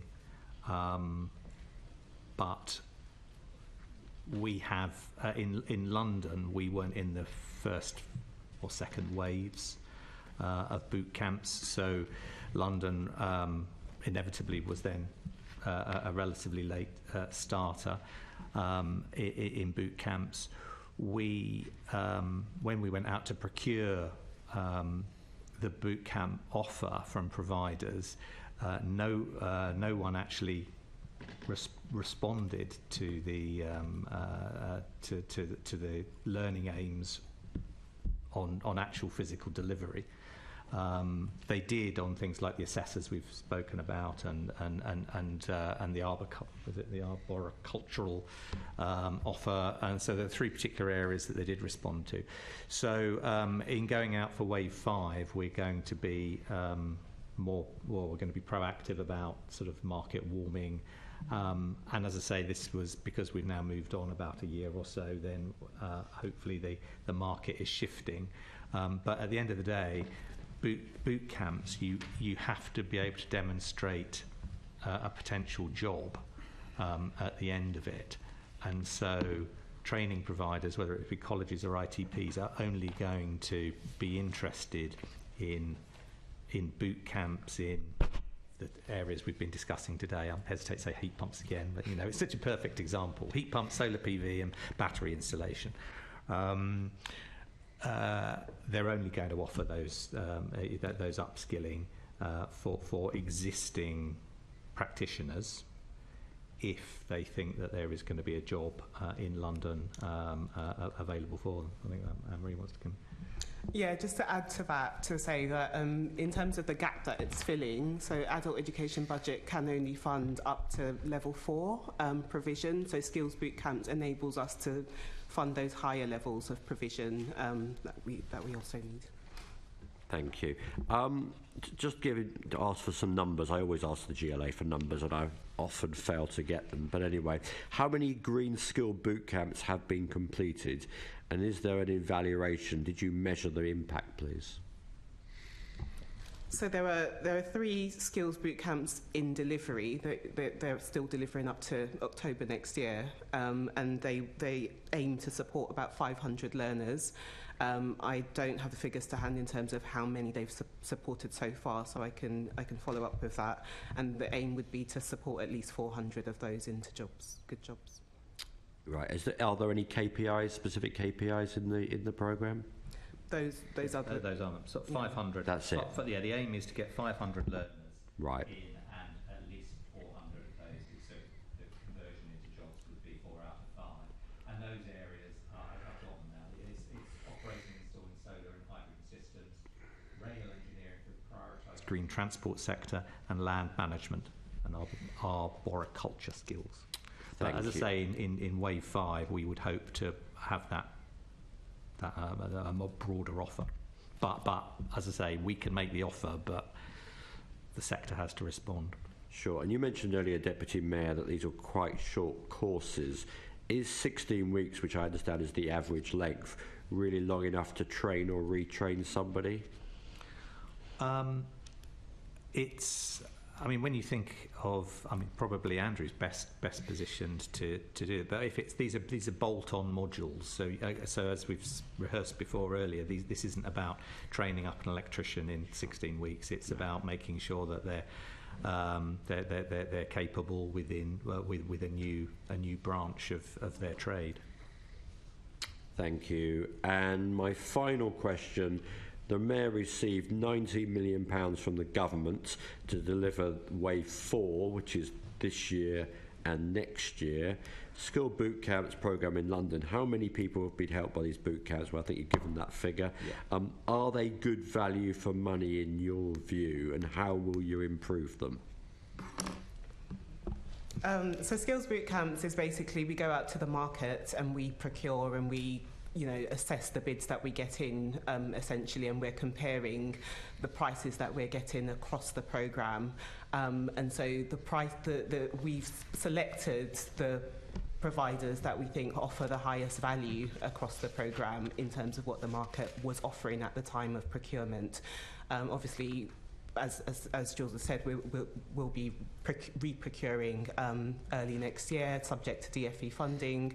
So we'll have to kind of see what the market offers again. Thank you, Chair. I'll leave it there. Thank you. Well, I've got flashing green now too. There we go. Deputy Mayor, I want to ask you about the Good Work for All fund, the £32 million. In a letter you wrote to me, you said that there were four providers out of the 40 training providers funded by Good Work for All that were delivering courses that included essential retrofit skills in 2021-2022. Those four were the Learning Curve Group, the Forward Trust, the Skills Centre Limited and Westminster City Council. However, at the time that you wrote to me, none of those organisations actually offered any specialist retrofit skills training. Could you clear up the confusion? No, without the letter in front of me, I haven't actually got. Yeah, we would have to come back to you on that because my Surface Pro has just crashed, and so I wouldn't be able to get the information off of it. So if you're happy for us to come back with that information. Thank you. But did you know which courses did you mean at those training providers? I guess that's the thing I want to know. No, I'm sorry, I can't. And you'd also be able to write to me about that, the specific courses. Yeah. We'll go. Yeah. Thank you. If you could drop us along for the specific question, or we can refer back to the tape, I guess. But or we can do the transcript. We can look at the transcript for the precise question. Yeah. Appreciated. We are going to move on to LSIP, which I know we've already touched on a few times, but we're going to dive in, and I'm going to hand over to Assemblymember Bakari. Thank you. So, Ed, you talked about your collaboration with the GLA. Can we talk more specifically about how you're working with businesses and matching their needs specifically on how the London LSIPs matches the skills that they need with the new training provision? Yes, so over the last year, we've engaged in a very collaborative exercise talking to businesses across all sectors and all sizes, talking about their skills needs, skills gaps, identifying priority sectors and themes, which there is happily kind of broad alignment with the Mayor's priorities there. So for the purposes of this discussion, green skills are one of our priority cross-cutting themes, and the built environment is a priority sector. We've spoken to training providers, London Government, other key stakeholders such as employment service providers, policymakers, to understand the profile of training provision currently, but also how the system might be currently a sort of a barrier rather than an enabler, and in many of the ways that have been discussed this morning. We then use that to create this evidence base of the London labour market, building up on that intelligence and working with colleagues at the GLA, both and through the sub-regional partnerships as well, to have that sort of two-tier, if you like, analysis. And then we've, from all of that, identified opportunities along the way to make interventions that can work to address a lot of those employer skills gaps. Particular focus has been around looking at kind of specific barriers, preventing black and minoritized groups from participating more fully in the labour market, and identifying a lot of solutions there to boost inclusion. We submitted our report in the early part of the summer and had that approved by mid-August from central government, which was positive. And our focus now is really on, for the next year, sort of driving forward the actions in our so-called roadmap, with a lot of actionable priorities, with sort of actions for the GLA, with actions for employers and employer groups, and actions for other key stakeholders as well to take that forward. And we'll be measuring progress against those aims and recommendations, those actionable priorities over the coming 12 months.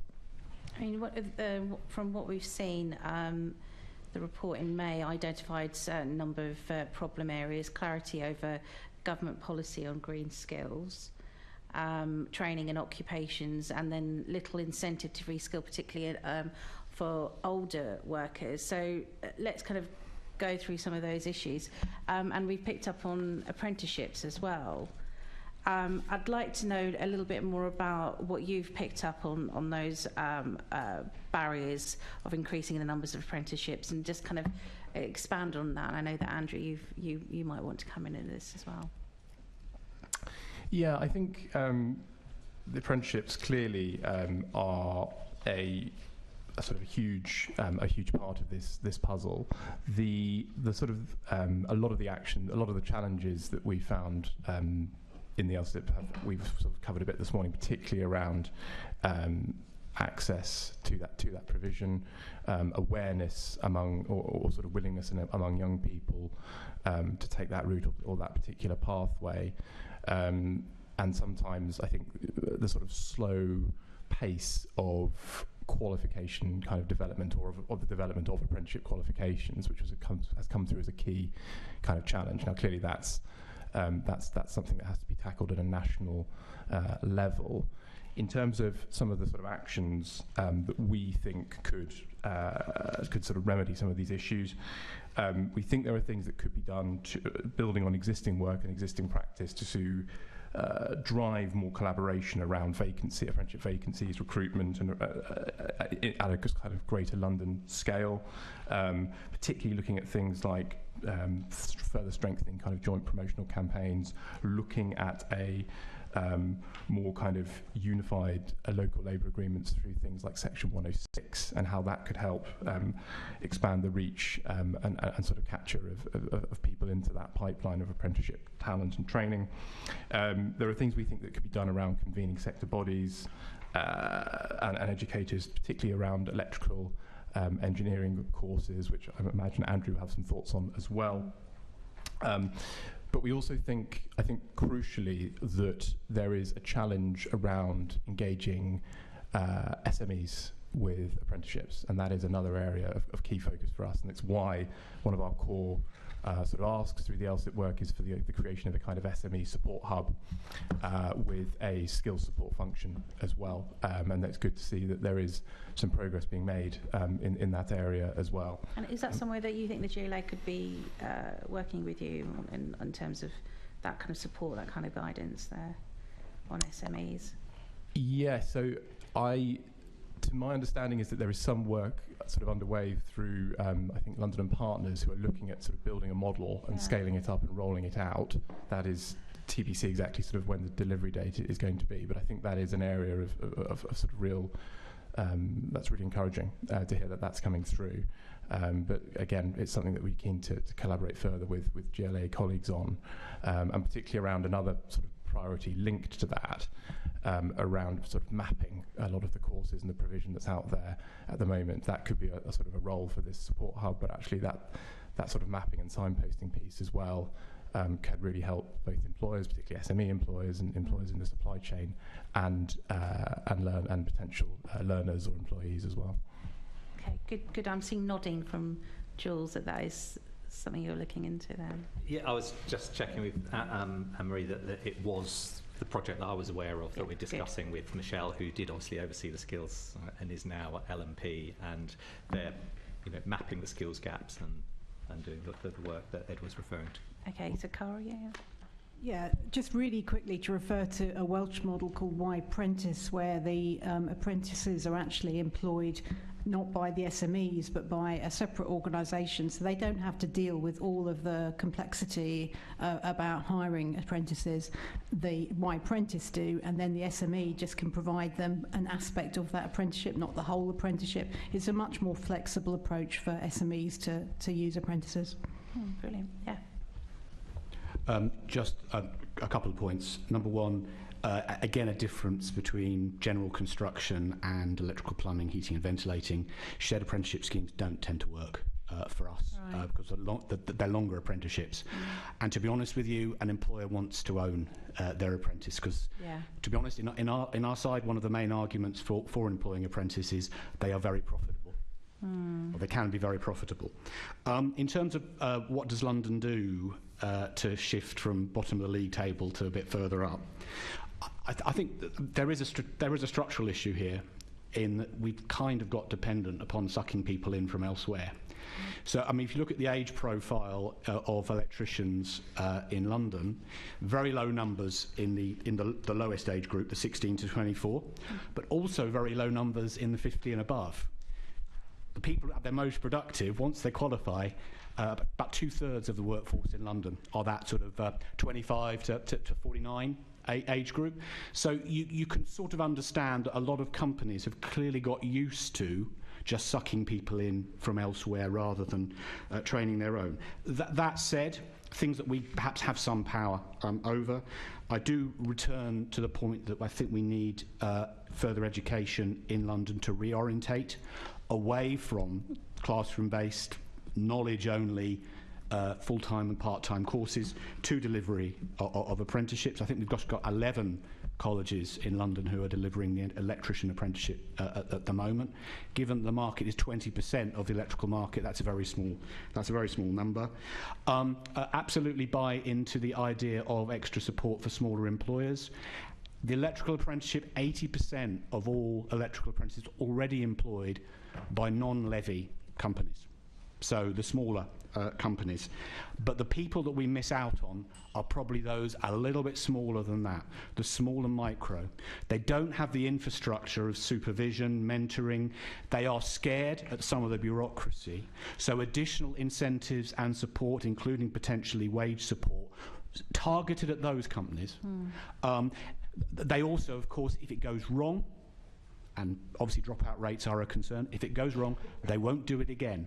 So if you provide that support up front, particularly for a small outfit that's taking on its first apprentice, I think you start to get over the issue there. There isn't time now. There's been a lot of talk about procurement and so on. I think one of the main issues around procurement, quite apart from my point about tier ones not being so important, the main point about procurement is the mismatch between apprenticeships that are 4 years long and projects and contracts that are a few months long. And I do think that everything that's focused on a particular contract, a particular project, maybe a particular location, it's difficult to reconcile that with the stability that will give employers the confidence to invest in apprenticeship over the longer term. Yeah, thank you. I'd like to go to you, Polly, and that question of Andrew saying beyond the classroom element, I think I'd like to kind of delve into that if that's something that you feel comfortable going into as well. Yeah, absolutely. And ex-FE practitioner, you know, some of these conversations we're having aren't new. I think from beyond the classroom, I think the FE sector are really engaged in delivering beyond the classroom. I think what they're challenged with is actually being able to deliver beyond the classroom, and that's the engagement with employers. And I think, you know, we are really challenged, so particularly within the construction sector. We have an ageing workforce. We have contractors who have more work than they can deliver, that there's supply chain issues, and therefore being able to engage with particularly SMEs in construction is very, very challenging. And I get told, if I can't do business on my phone, I'm not doing business. And actually, so then reaching supply chain is really difficult, and I think there is an ask to industry around here. What are industry going to do to support their FE sector? You know, the FE sector will flex and adapt as far as they can practically do, but they need to have confidence that there is a supply of jobs and that there will be a supply of employers who will be willing to support them to do that. So whilst I think that the FE sector could do more, I do think that the industries collectively and the sectors collectively have a real responsibility to act. We know and they know that they're going to have skills gaps and occupational job gaps. We know that. We know that their industry is not representative of the communities they support and serve. So we're doing the work we can to improve the diversity of people entering the skills. But what we need and what the sector, the FE sector particularly needs some reassurance and support in doing is being able to work with employers. So they would like to increase the amount of work-based learning. There are also limiting parameters around the adult education budget and work-based learning as well that probably need to be acknowledged. So, and that's national policy as well. So I think they're very much engaged and would really welcome the opportunity to be more reactive and responsive. And the other massive challenge that we've already touched on is the staffing and the teaching staff. You know, there's a pupil demand in terms of particularly electrical installation, but there is an acute shortage of tutors. And that a lot of that is around wages, and you know, and that's difficult for us to impact. I think sort of going back to your question around apprenticeships, you know, we have had a history of having apprenticeship providers that pooled apprenticeship, but we find apprentices get benched what we call benched very frequently, and that's to do with the length of contracts they have. And so in London, the experiences have not necessarily been positive. Certainly from a training provider perspective, were never positive for the apprentice, and that led to really high levels of dropout. We've always seen apprenticeships as a tool for social mobility, but it's increasingly difficult for our young people to access apprenticeships, and a lot of that is legacy of lockdown GCSEs, the barriers being raised, and actually to do an electrical apprentice, really you need an A or a B in maths. So these aren't easy routes into industry. These are other vocational routes into industry, and I think that's a massive misconception when we talk about apprentices and apprenticeship routes.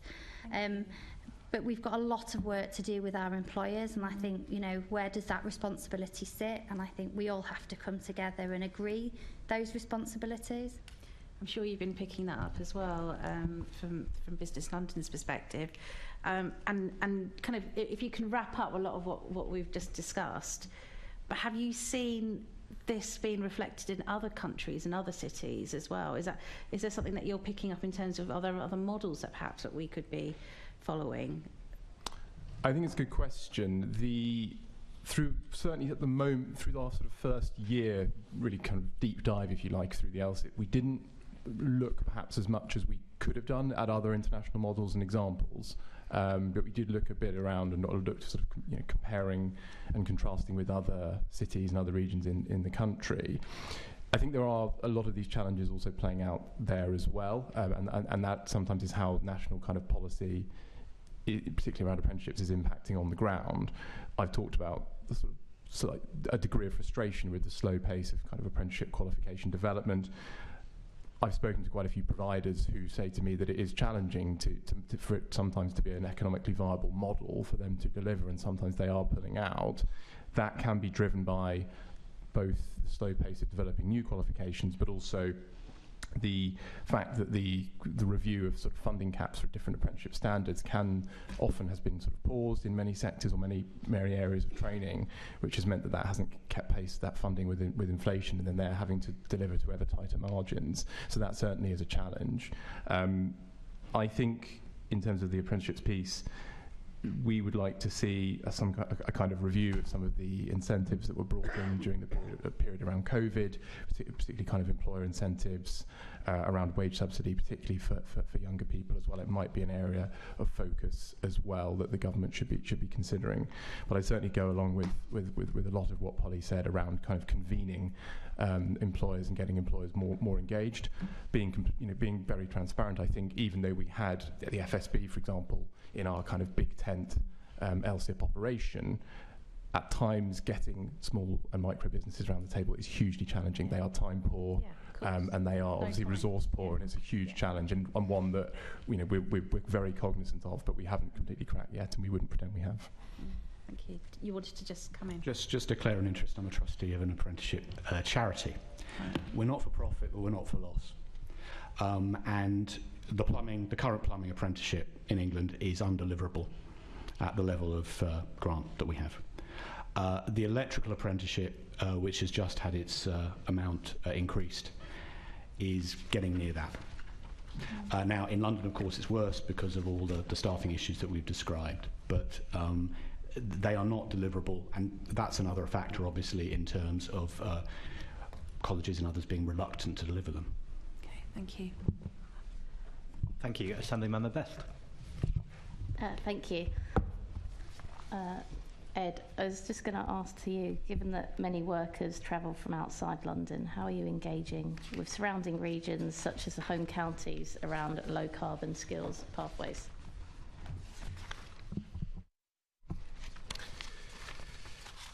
Yeah, absolutely. I think it's an area that we are very sort of cognizant of, and that there are interactions in the way that London labour market works. There's a huge amount of people that will travel in. A lot of people will not be, who work in London in a lot of our priority sectors, will be travelling and commuting in from outside of London. There is a obligation on us to, through the development and then the tracking of the LSIP, to be sort of very very much aware and taking account and where possible ensuring alignment with the LSIPs of our surrounding regions. A couple of weeks ago, I was at a DFE seminar with colleagues from, I think, Kent, Surrey, and Hertfordshire, who and the sort of business groups who led the development of LSIPs in those areas. Pleasingly, there is quite a strong degree of alignment, I think, with those areas. So, for example, particularly around sort of the built environment and green skills, and a lot of the priorities within it. So it's good to see that degree of alignment. But at the same time, there is a sort of flexibility within that sort of framework for each LSIP to sort of push forward on its own individual priorities as well. So we're cognizant of that as well. I think as we move through stage 2, and the sort of the core priority of tracking progress against our roadmap actions, ensuring that degree of alignment where possible with with other LSIPs in surrounding regions will be a big priority for us. Thanks. You say there's a strong degree of alignment. Is there any areas where there's significant difference, or the focus is quite obviously different between the regions? I think particularly around, in relation to sort of green skills, perhaps the built environment as a sector as well, more specifically, there's quite a lot of similarities in terms of our priorities, and a lot of the issues and sort of skill system issues we've picked up. For example, I've touched on the qualification point. That came up as quite a resonant issue with some of the other employer representative bodies when we were feeding back intelligence to the Department for Education. Another area, actually outside of the sort of parameters of green and construction, is creative, and there's quite a lot of synergy, particularly with Greater London and areas just to the northwest, particularly around some of those creative industries as well. So that's where there's quite a lot of kind of similar focus. But we, I think, in some ways have quite a broader sort of area of sectors and themes than quite a lot of other LSIPs. And if you take LSIPs more broadly around the country, some of them have decided to focus purely on sort of one or two themes or sectoral priorities, whether we've tried to have that kind of broader focus which covers a much broader range and matches up to the London economy. And I mean, perhaps Jules, have you already done any engagement work with those in other regions around their LSIPs, what they look like and what ours looks like in London, and how we can better work together? No, I haven't. I don't know whether the skills team... Oh, well, I know the skills team are in regular contact with the other MCAs around the country, so I presume you have got on to LSIP territory. Yes. And Ed, is there any... would there be any benefit in a more facilitatory role from either the mayor or the deputy mayor in trying to engage outside London with our regions, or...? I think it's a good question. It's one we might need to sort of take away and have a think about. Certainly, we really value how the GLA are supporting us through the London development of the work, and actually that link to the other MCAs as well. We do have our own kind of connections through particularly through the DFE network and the DFE model, but it's certainly something that we'd be open to exploring without wanting to kind of fully commit to it in the here and now. Of course, but yeah, no, maybe let us know after, because that might feed into a report, so it'd be good to know. Cara, just coming to you, is there other cities internationally that London could learn lessons from in increasing low carbon skills? I haven't myself done enough research into that, honestly. I would say that probably as a country, looking from a retrofit perspective, Ireland is ahead. Generally, because they're putting a lot more money into creating demand. They are creating one-stop shops, and as part of those one-stop shops, they are doing skills development. So I think conversations with Dublin, in particular, around the work they are doing, I think will be interesting. Obviously. Yeah, the skills pieces depend. The demand policies are different. We have particular challenges in this country with our demand policies that other countries don't have. When you say one-stop shop, What does a yes, let me clarify that. So this is a one-stop shop for retrofit. Could include heat pumps as well. This is for householders. So they want to improve their home. How do they go about it? They get advice from the one-stop shop. They might find installers through the one-stop shop. They'll be helped through the kind of customer journey of getting the work done. And as part of that, there'll be skills training being delivered so that installer network exists. So there's been a lot of investment in Ireland around that model. Thank you. Thanks. Thank you. Andrew, you wanted to come in? Yes, just on Ireland, you can't divorce that from the Irish education system, where you just have apprenticeships. There are no full-time college courses in Ireland. It's just apprenticeships. Polly, was that an indication? Well, yeah, I was just going to say that there are some really good examples in the north, so Newcastle College and their renewable and subsea, but I think what they've done is really build on their assets. So their assets of low energy being on the coast and having an opportunity to do that development work. And I think there were great opportunities in London, particularly around green finance. So I think it's understanding where our big assets are. We do know as well homes and buildings are going to be one of those, and low carbon transport. So how we support to develop where we've got those assets, I think is really important, but co-developing that with industry, particularly the FE sector, so making sure that the industry is well infiltrated from curriculum design to delivery and completion is key to really good skills development and making sure we've got that talent pipeline.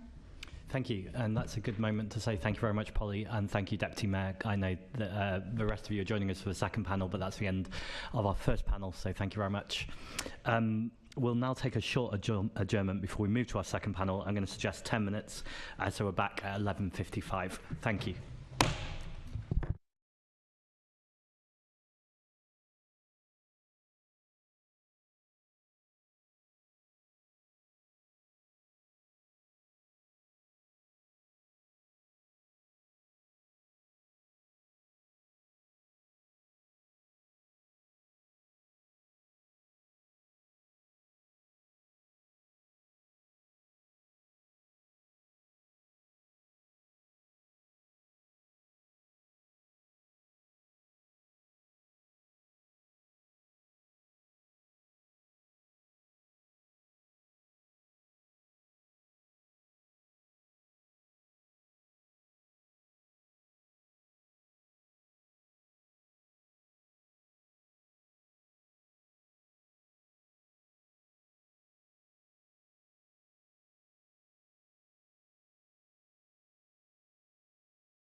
Welcome back to our second panel, and this is the Environment Committee.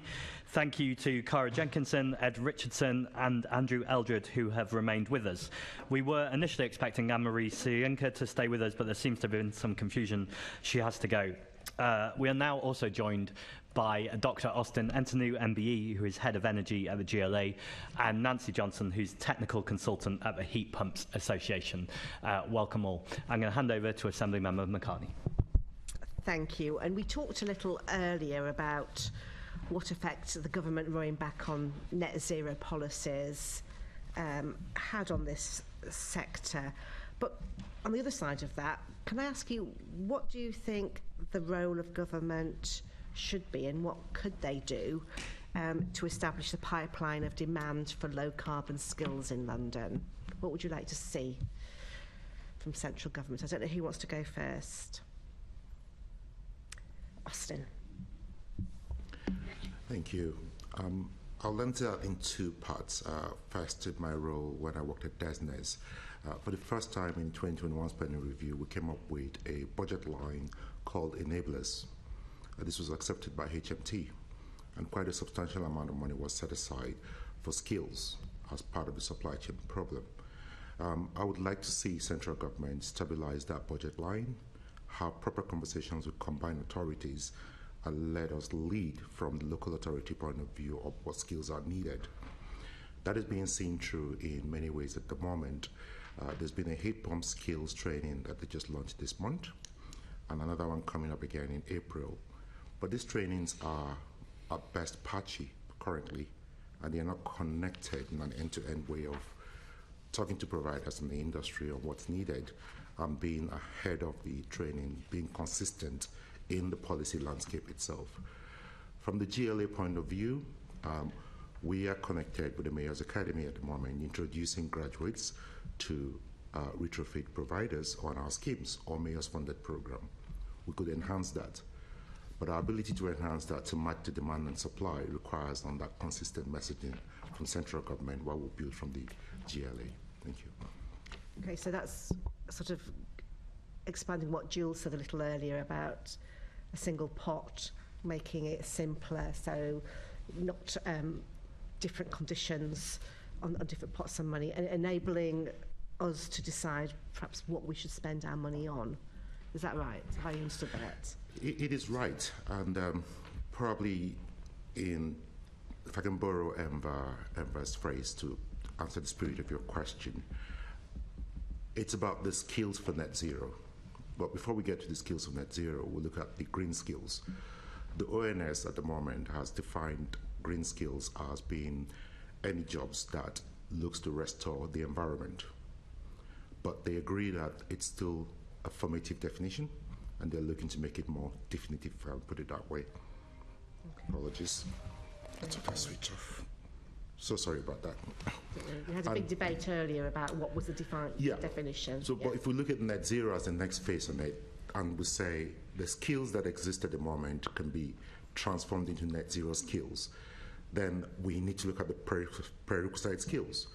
So if you're looking at a heat pump skill, does that build off plumbing? Does that build off electrician skills? Do we have enough of the foundational skills already? That was already a big challenge we had in the UK. So again, it's that conversation that says, let's build the foundation, let's strengthen the foundation, but at the same time, that doesn't stop us from getting the higher skills built in. That's the iterative process that I'm looking for. Okay, thank you. I've got Cara and Nancy as well. Yeah, there's, I think, so much you could say in terms of what's needed, but in terms of long-term funding certainty around, we've talked a lot today about the short-term programmes, whether it's social housing decarbonisation fund or sustainable warmth. They keep changing the criteria, they're very short, and you can't build skills development properly into those. And to give the example in Scotland of the procurement of warm Formworks, who do their fuel poverty work.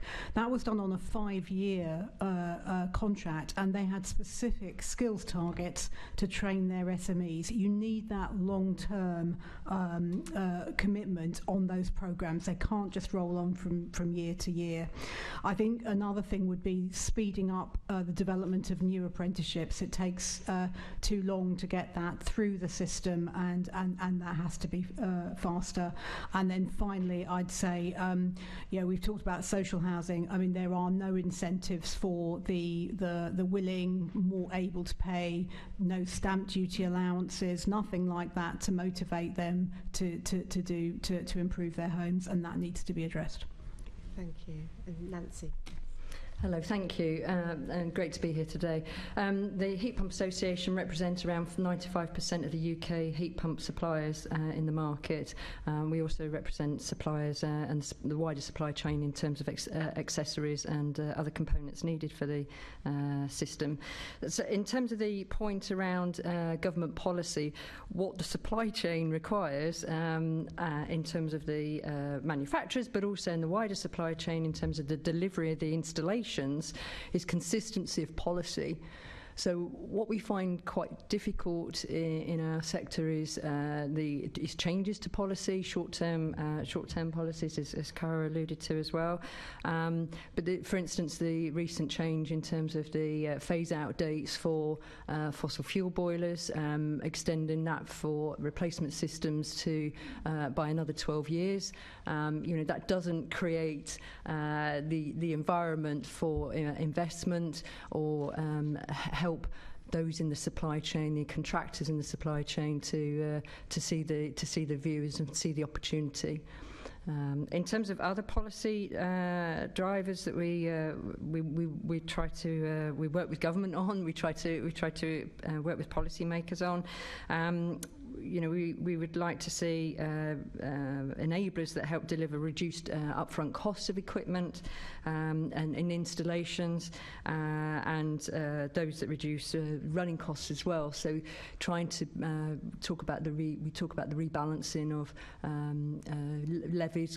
green levies on electricity, because if you don't get the electricity and the gas cost ratio correct, then that can obviously impact the choice that essentially the consumer makes. And all of these things are really around trying to create an environment, a business environment, where people feel secure that they can understand what the trajectory is for their business, and participate ultimately in the agenda. Thank you. And I'm going to come on to heat pumps now, if I can. You've alluded to one of the major challenges is government policy and needing that urgency behind it. But what other challenges are there? I mean, from our papers, it looks like for the Mayor to meet his target, we need to have 2 million heat pump installations in the next 7 years, which seems to be a very challenging target. So Nancy, do you want to start, and then I could go to anybody else? Okay, yeah, sure.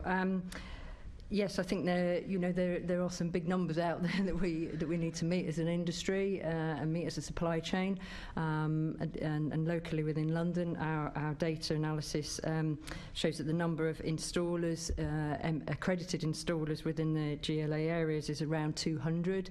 And certified businesses that can deliver heat pumps.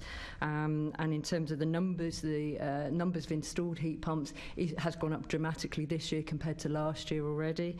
We're talking about a rise probably of around 766 installed last year, and 928 already installed this year. So the movement is there. Let's say they're not huge numbers in their own right, but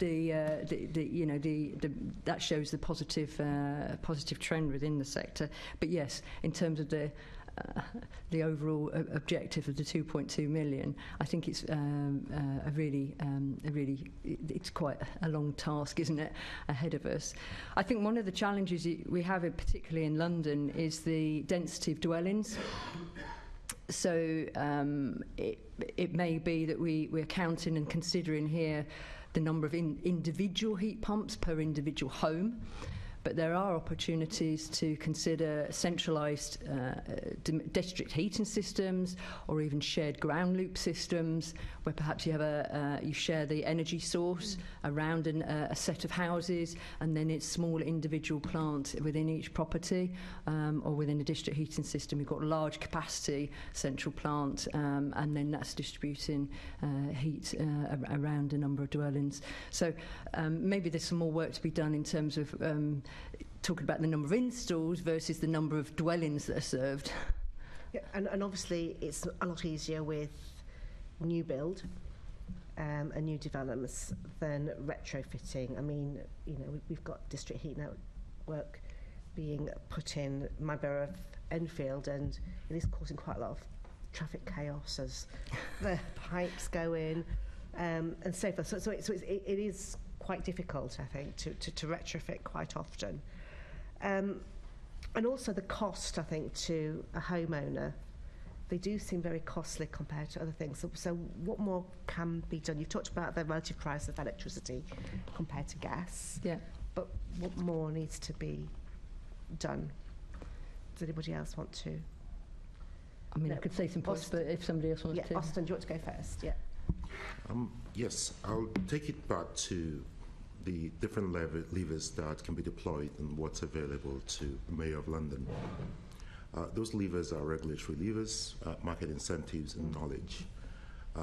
In terms of regulatory levers available to us at the GLA, the London Plan policies secured significant heat pump uptake.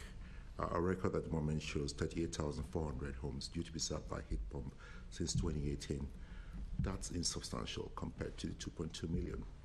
But the joint pain here is that central government has a commitment of 600,000 per year, and they're looking to develop what's referred to as clean heat market mechanism. So if you step back and say, okay, from a regulatory point of view, London can deploy its powers and planning policies, and that could be strengthened, saying all new builds will either be served by a heat pump or a heat network. That sees the two being joined together. If we go back to our net zero by 2030 element report and the accelerated green.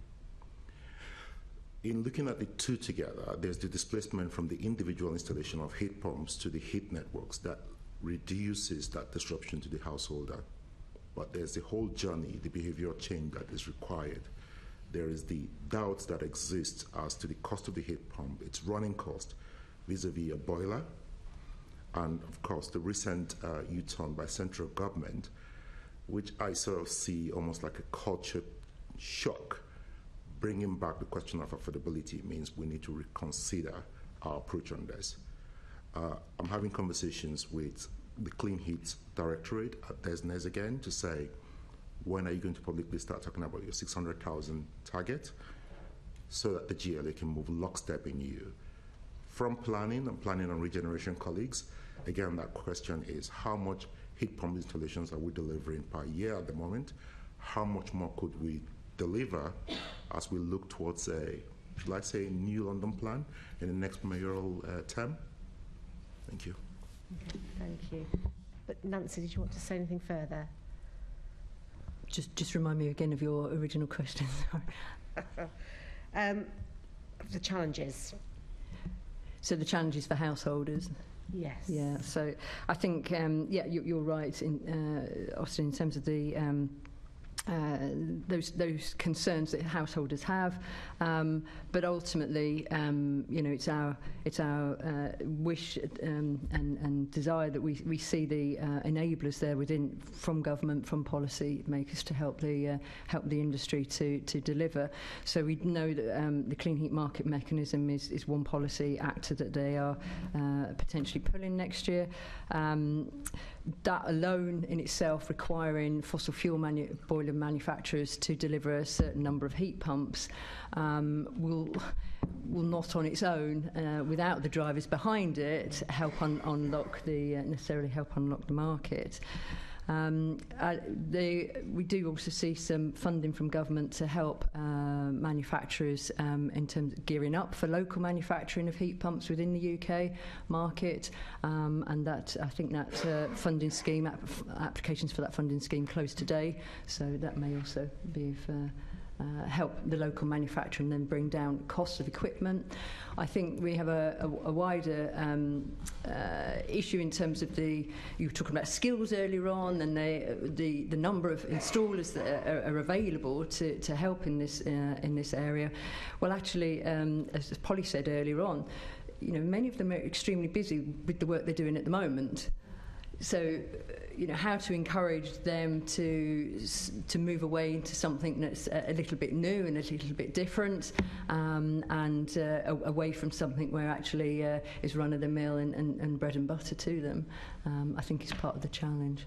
And I'm going to go straight to Andrew and ask him, how can we address that challenge? Because you said to an earlier question, there's actually quite a lot of enthusiasm in the sector. Yeah, I might get into trouble with the plumbers to start pontificating about heat pumps. There is. I think in some of the other technologies, solar, batteries, there is clearly a demand from the customers. And that's being driven by the fact that it makes economic sense to install these things. I think that's the problem you've got with heat pumps, in that all that's involved. And I mean this issue, and again, I'm no expert in this area, but there is a debate. This catchphrase "fabric first." I mean, there is a debate amongst the heat pump world as to whether that is in all cases correct.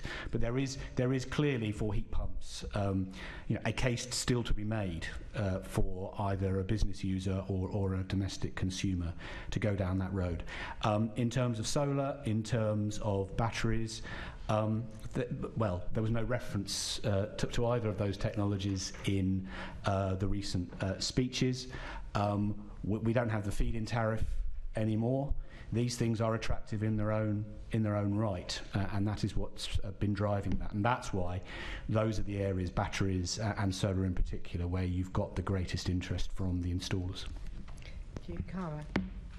Yeah, just on interest from installers, I would definitely echo what Andrew says. But Valent did a survey of their installers, and actually there was quite a surprising amount of interest in being retrained. It was quite positive in that. With heat pumps, it really comes down to running costs, and if you don't, and then that comes back to retrofit, because if you don't retrofit, then your electricity bills are going to be that much higher. So that's the reason, to avoid fuel poverty, etc., why we need to have the fabric first approach in most cases. I think that there's another thing about the price of electricity and the way it's attached to the gas prices at the moment. That needs to decouple. When that happens, electricity prices will come down and heat pumps will be more attractive. Yeah, thank you. And of course, you've also got the upfront cost. It is more expensive to put a heat pump in, actually substantially more expensive than just replacing an existing boiler. So I was looking at, for example, my energy provider. You can get some sort of grants and so forth. So perhaps I could ask Nancy, is there anything that we can learn in London from any previous government schemes as to what would work with householders? For example, has the government's boiler upgrade scheme been actually successful in ensuring we have more heat pumps or not? I think all incentive schemes that help reduce the upfront cost of equipment, whether or not it's cash up front or whether it's interest-free loan schemes, they're always beneficial in terms of helping householders to make that switch. I mean, in terms of running costs, a well-designed, well-installed system will cost no more than the existing gas boiler, and in many properties, we still must remember there are electric heated properties, or properties heated by oil or LPG as well, and the cost trajectories of those over the last 20 years have also shown that the running cost savings are there from a heat pump. So in terms of, yes, helping householders make that switch and make that choice, I think they need the confidence that their chosen contractor is well trained and understands the sizing and selection process, and is able to install the best possible equipment for their application. To touch on the point about fabric first, yes, in most situations, like you say, Cara, it's the most logical. But in some situations, it's not so easy to get the loft insulation in. If you've got a room in a roof, you've got it's very difficult to get sufficient insulation in there. And you can still have a very well-performing, high-performing, high-efficient heat pump in that house. It's just larger. Because you size to the heat load, same as for a gas boiler. And in terms of designing systems to run efficiently, the question or the topic is still valid for existing condensing boilers. To get the most out of a condensing boiler, the best opportunity is to fit it onto a system that's designed for 55 degrees flow, no more than, and as the building regulations now suggest, and also to make sure that you're getting the best possible efficiency from your gas boiler. So I think that skill set, in terms of designing a low temperature emitter system, is relevant for all heating systems. And we would encourage that for that kind of knowledge skill base for all applications.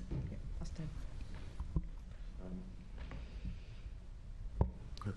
I'm going to stay away from the fabric first view or the technology view, but there's a whole house question here. And again, to be clear, I'm not talking about energy sprung deep whole house retrofit.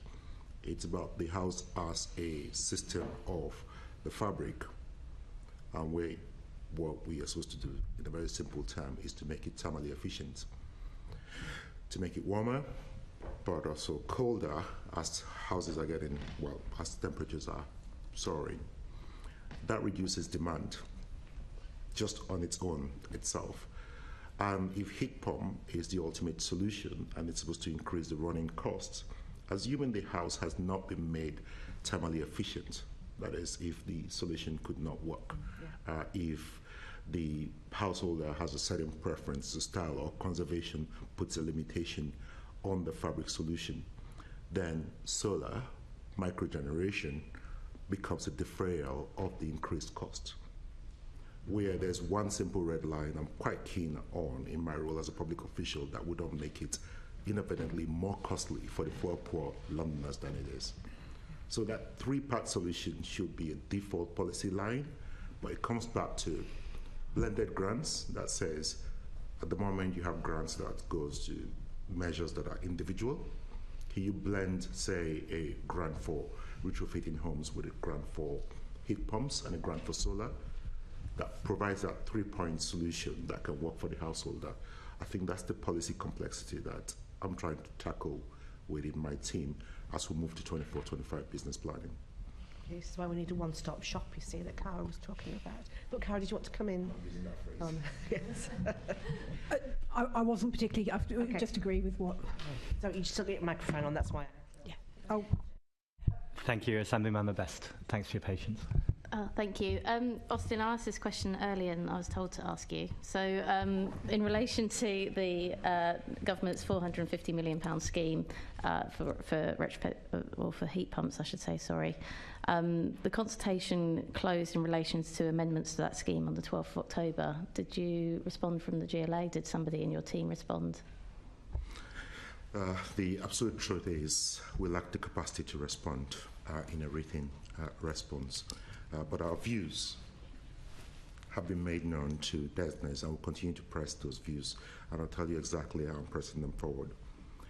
That view is that for the central government to reach the 600,000 heat pump target and for London to deliver the 2.2 million target, we need to have that policy shift. They asked three questions. Should subsidies continue? Yes. Should biomass continue? The evidence is mixed. We need to look at it again. And I can't remember what the third question is. I'm in the process now of arranging meetings between my two senior officials, Catherine Baba, my AD, and Elliot Trahen for transport, with senior officials at DESNES, that says, beyond the lobbying that's coming from the GLA, what are the policy positions in DESNES that officials can have conversations on to shift the dial? It's quite a substantial target. For London, that's 6 years to go, and I can sort of imagine how the officials in DESNES are thinking about delivering the public commitment on 600,000 heat pumps.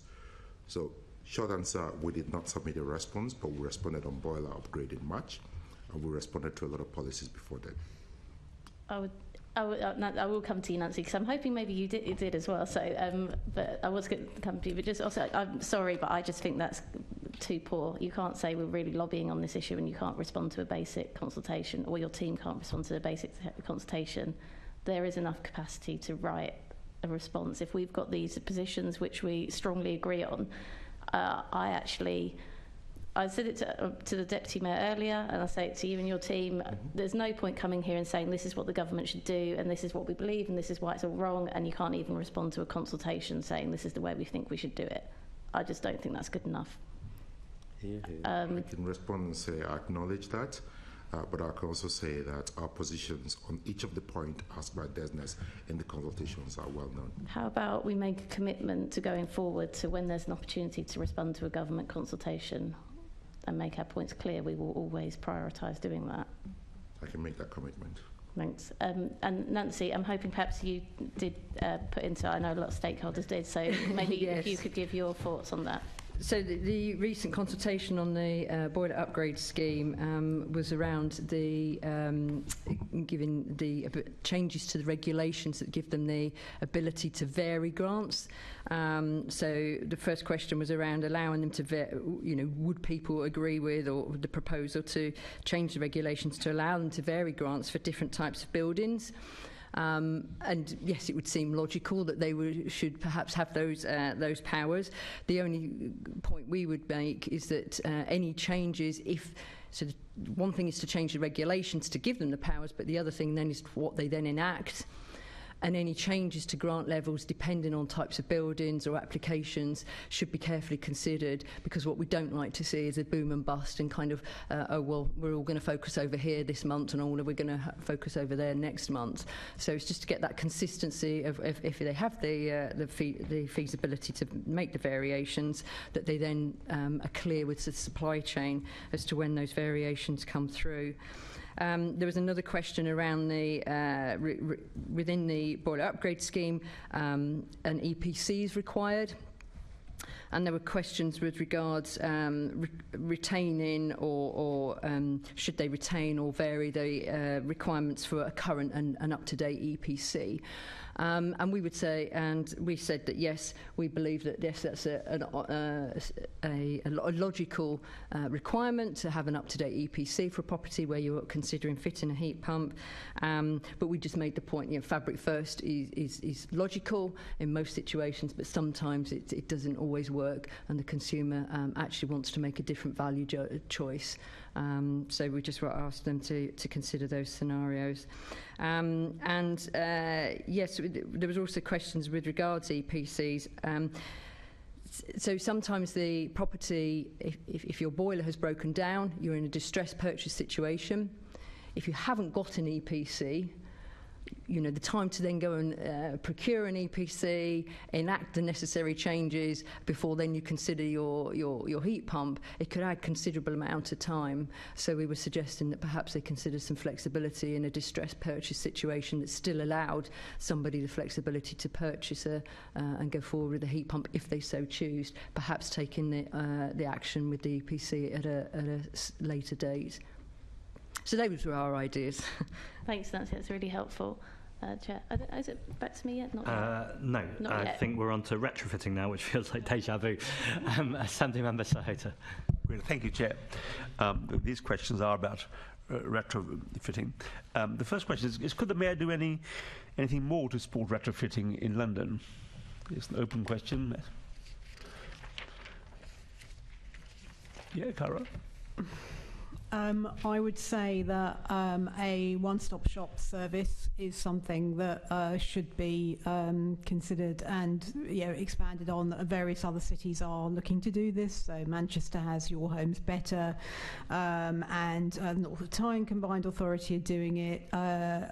Oxfordshire has got a very successful one. So and actually about 12 years ago, I think the GLA had one. So it's, I think, time to go back to that as a provision of advice, particularly actually with all of these complexities that we've talked about, whether it's evaluating whether to have a heat pump, whether to have solar, whether to have a use demand flexibility. There's lots of complexity coming down the line, and people are going to need advice on that. Right. In your submission to the committee, you highlighted that just 14 organisations are delivering retrofit coordination in London, with most of these being micro businesses. What's needed to increase the capacity and capability in this area? Yeah, I think that there needs to be more publicity about the fact these are very good, well-paid jobs. We had some feedback recently on, it is really competitive now to actually get a good retrofit coordinator. They're snapped up quickly. The salaries are ramping up all of the time. These are good jobs, and that needs to be conveyed. There needs to be more information, particularly for people in existing construction. I think there's a danger with retrofit coordinator that some of the people taking the training are not actually skilled in construction, and therefore they have the desk knowledge through the online retrofit coordinator course, which a lot of people do. Right. They don't have the actual knowledge of construction on the ground. So we need to get site supervisors, construction managers to look at the opportunities that retrofit coordination could offer and look to retrain some of them. So yeah, definitely more to do there. Thank you. That makes a lot of sense. To you, Ed, your submission talked about a London policy to scale retrofit, establishing a robust local delivery plan. What would you like to see this include? I think the main areas of focus of that, I think, for us would be building on the work of the Energy Efficiency Task Force at national level and ensuring alignment sort of with it, but then working very sort of hand in glove with and establishing a robust local delivery plan, so that there is that kind of coordination between sort of the borough level, the sort of region-wide GLA level, and then up to national scale. What I would say on retrofit more broadly is that it's an area that we do cover quite a lot in our report, particularly focusing on green skills and particularly focused on the very specific occupational roles that are going to be in demand moving forward. But one, I think what is clear for me through this process is at the moment in our sort of summary of those priority roles, retrofit coordination is not currently an area, a priority focus role for us, and that's an action for us to take away, particularly as we move into phase 2, and add that in, and there is scope to do that. Thank you, Doctor.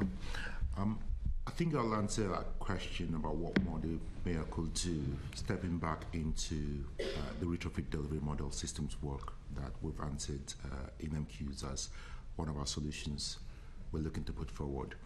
In March, at the London Partnership Board, we sought and received permission to go back and have a pan-London offer for retrofit delivery. That is in addition to the retrofit work that we've been doing in London, the Accelerators, Warmer Homes funded schemes, and other grants.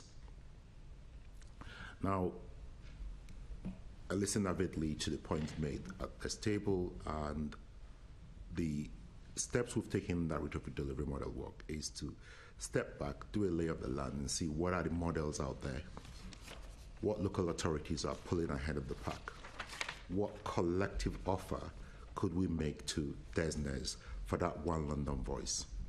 That sees this program of work being done collectively between the GLA and London councils, and the chair of the program itself is between Phil Graham, my executive director, and Alec Griffin at London councils. So could one of the options be what has been described at this table? Could it be a one-stop shop in addition to their options? It's possible. Our report is due in spring next year, and I think it will align all those points.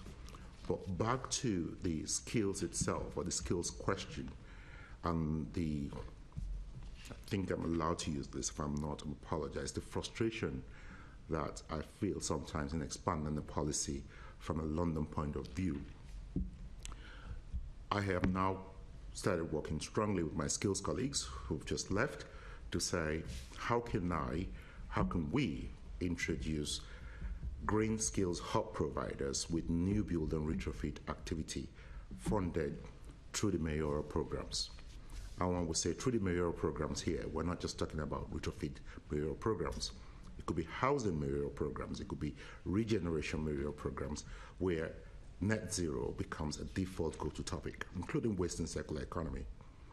And in the immediate, how do we provide mentoring, shadowing for those who could be interested in the retrofit skills? On the 7th of November, there's a show and tell course that I've invited 5 suppliers on our existing framework and network providers to come and attend. They will have a stand, and applicants who are interested can actually talk to them and realize we're talking some good, reasonable salary jobs here that requires some effort but rewards you well. To sit on top of that is an exploratory program, a program that we can explore and design that pulls together the different opportunities for us to, within the constraint of London, do the best. That says adult education budget devolved or skills budget devolved to the GLA, but retrofit funding not devolved. How can we combine the two together to get more? And that's a question that skills colleagues and myself have been trying to answer. Thank you. Yeah, just from the perspective of those who do the work rather than those who coordinate it. Something that it's early days yet, but I was up in Manchester a couple of weeks ago, and there's a collaboration developing there between the Manchester Growth Company and MCS, the Microgeneration Certification Scheme. And the intention of that is to work together to boost the level of interest, awareness, and joining of MCS, that's heat pumps and solar, amongst employers in the area. And I think that's what's going to drive the demand, for example, for your plumber or your gas engineer to actually see this is worth my while. And of course, then that drives the demand for, if they take on an apprentice or they start to take on employees, that then drives the training.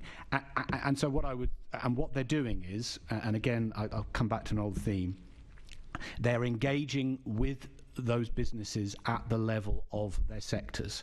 So they're engaging with the trade bodies, with the certification bodies.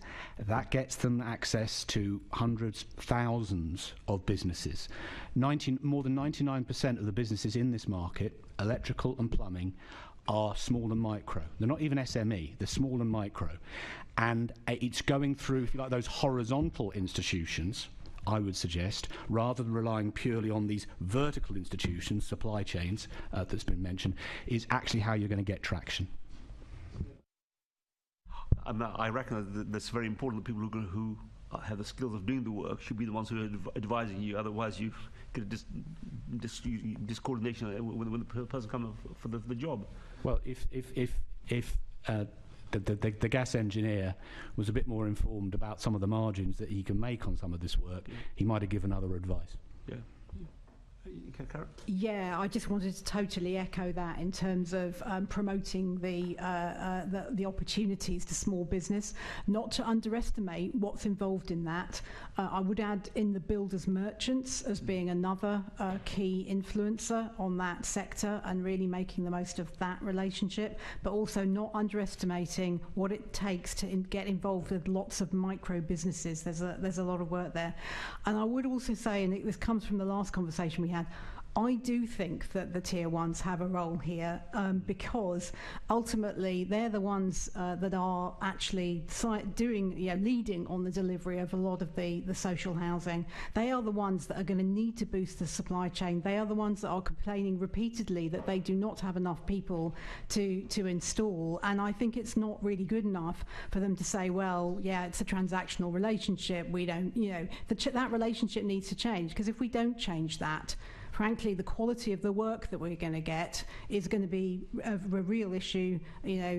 Another Grenfell, another Rochdale. That's the model we have right now, and we're not going to get proper retrofit done with that existing model. So there really has to be a change in the construction model. I think Austin wanted to come in, and then Andrew. Yeah. Can I give to Andrew first, please? Good question. Yeah. Okay, I mean, maybe we do both. Rather than relying just on working through basically at civil and building contractors, when actually what we're talking about are mechanical electrical systems, mechanical electrical and plumbing systems. So if we do both, then I can live with that. Another issue, it may be less of an issue on retrofit, it's certainly an issue in new build, is the tier ones don't even have a direct relationship with the companies actually doing the work. It's not unusual in London, you've got 4 or 5 tiers before you get to the people actually doing any hands-on work. So that's another issue about the degree of influence that tier ones can have. So maybe we should do both. Thanks, Doctor. I think I made a good choice in yielding to you first, because that provides me a segue into 2 points I need to make. The first point is, in the last Assembly session on Solar Together, I was pushed, I believe, by Assembly Member Best on what we could do differently. One of the offers that I put forward is to adopt open book accounting contract management that allows us to see end-to-end the tiers in our supply chain. And we use that and push our suppliers, both existing and prospective, to expand their supply chain. We reward them by the micro businesses that they have in their supply chain versus the other large players. That is how we expand the market. That's how we shape the market. From a GLA and functional bodies group point of view, we have the London Anchor Institution Network, and we have the Sustainable Procurement Framework work that's going on. I recently clarified that would micro-institutions be included in that process? And yes, it is. It allows us to encourage them and actually sometimes put our hands on the scale and say, we're expanding the market, bring in the small ones. But we'll do that under an open book contract management by asking the big players to take the responsibility to ensure the quality and standards are maintained. So watch this space on open book contract management, because ultimately TfL procurement are the primary owners of that activity, and we're encouraging them on how we can adopt that process from the Cabinet Office in London-related procurements. Just one more question. One of the Prime Minister's pledges was around energy efficiency, particularly privately rented homes. This has now been totally scrapped, I understand. What's the impact of this on retrofitting in London or around the country? Go for it. I mean, I think it's a really negative impact. Obviously, we know that the highest rates of fuel poverty are in the private rented sector. Without that regulation, and also with the rules have kept changing. Landlords have been led to believe these regulations were coming in, and then suddenly they're not there anymore. So how do you incentivize them to do anything when the policy is so inconsistent? So I do think that when I would hope that the MEES will be reintroduced in the future, and there may be a case for incentivising certain landlords, because not all landlords are the same. Some are more able to pay for retrofit than others, and I think there are perhaps stamp duty incentives, tax incentives that you could offer to certain landlords to incentivise them to do it, but we need the MEES back in again.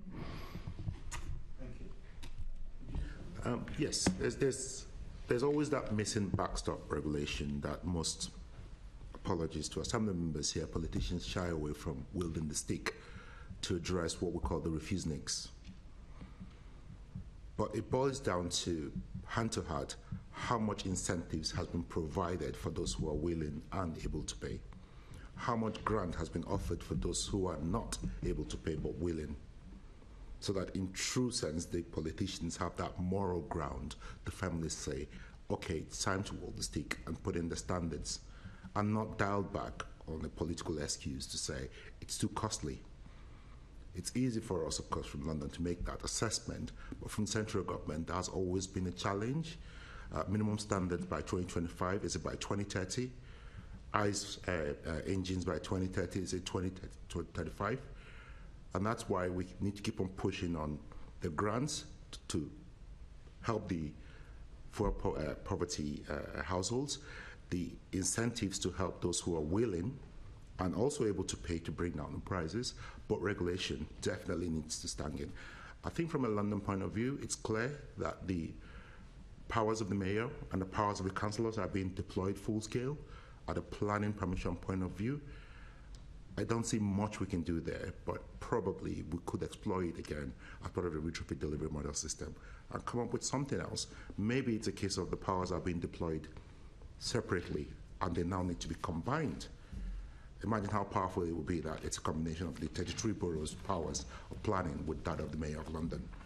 How impactful it could be within that microcosm of London while waiting for the national government to make up its mind and regulate. Thank you. Thank you. Austin, that's quite exciting, and I feel like maybe you need to have a conversation with Deputy Mayor Jules Pipe. I feel like I just want to check I've understood clearly. I've been having this discussion with the Mayor for a couple of years now, ever since I was elected. We've got this net zero target for 2030. He's declared a retrofit revolution.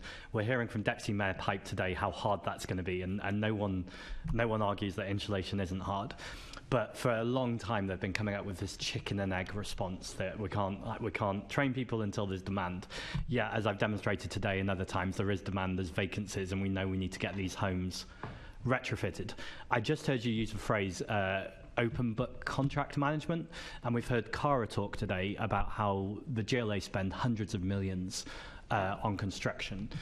I wrote a report which was described as specious by one of your assembly members, but one of the recommendations in this report is to enforce contractors when they're using GLA money, depending on the value of the contract, to then train people up so they've got these specific qualifications or apprenticeships as a way of plugging in this gap. From what I'm hearing, that's something you're also supporting. At risk of committing something that I'm not committing to, but responding to your role as Assembly member and your right to scrutinize me, I'll say, yes, I can make that commitment if I receive it in writing. But to answer the spirit of your question, I read your report. Lots of interesting areas to look at.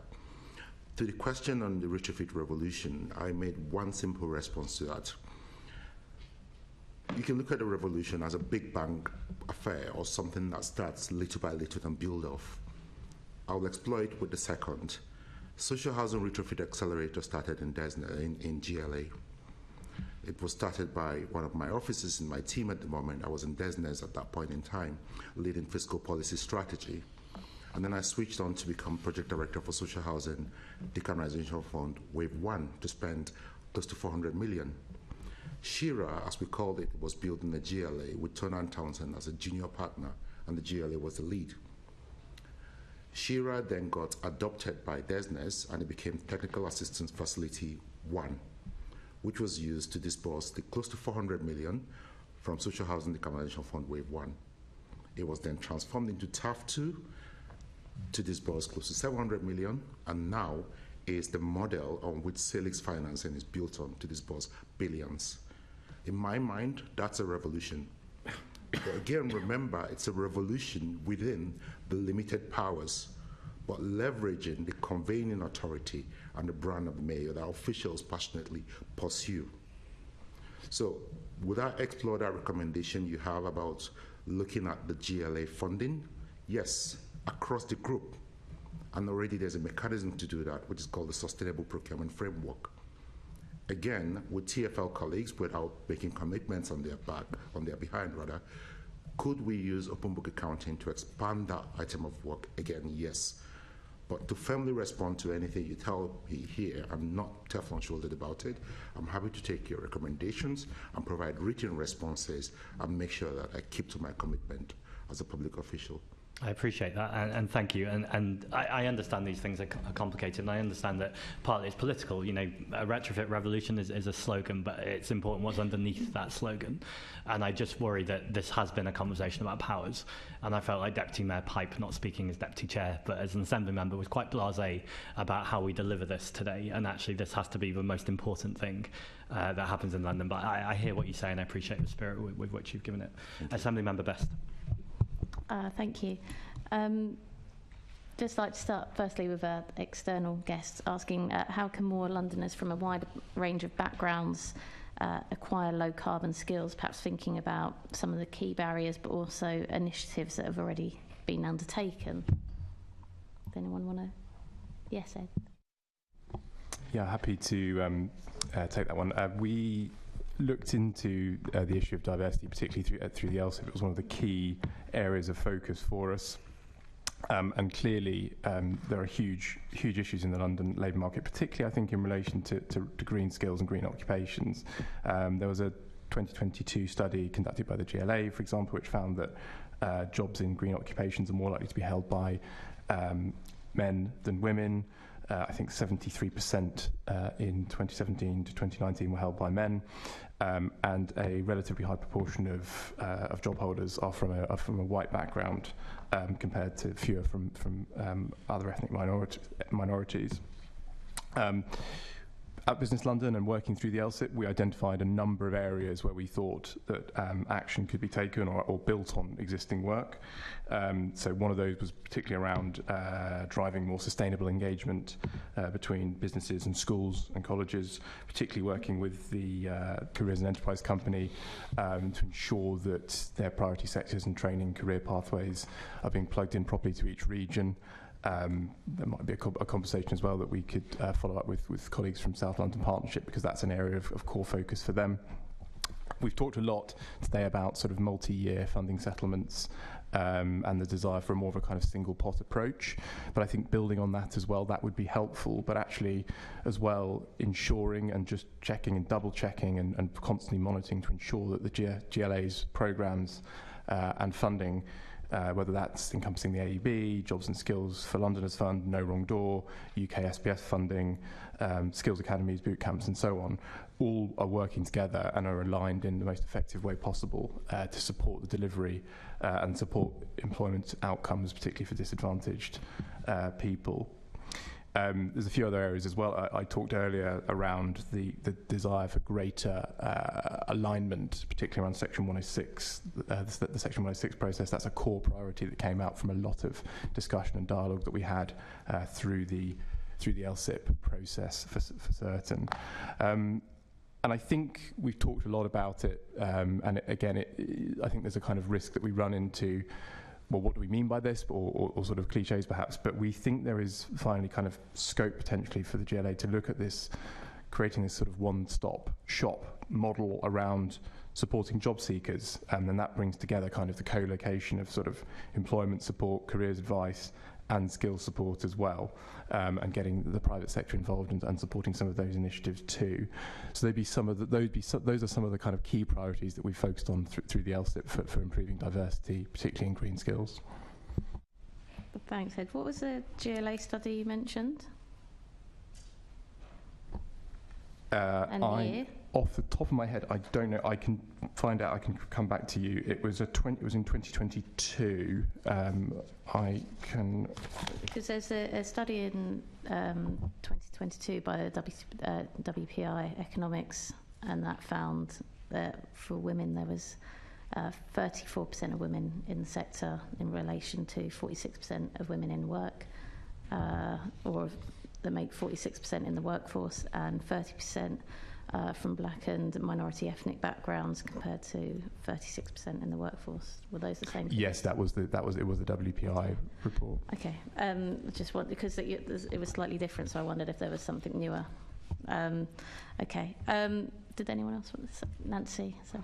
Yes, sorry, thank you. Just with regard to your question about how can Londoners partake in the skills opportunity here, our members have training centres around the country for heat pumps and capacity to train up to 40,000 installers. We know that there's around another 250, I talked earlier on about the number of companies, MCS registered companies that are within London. There are another, I think about another 250 in the home counties.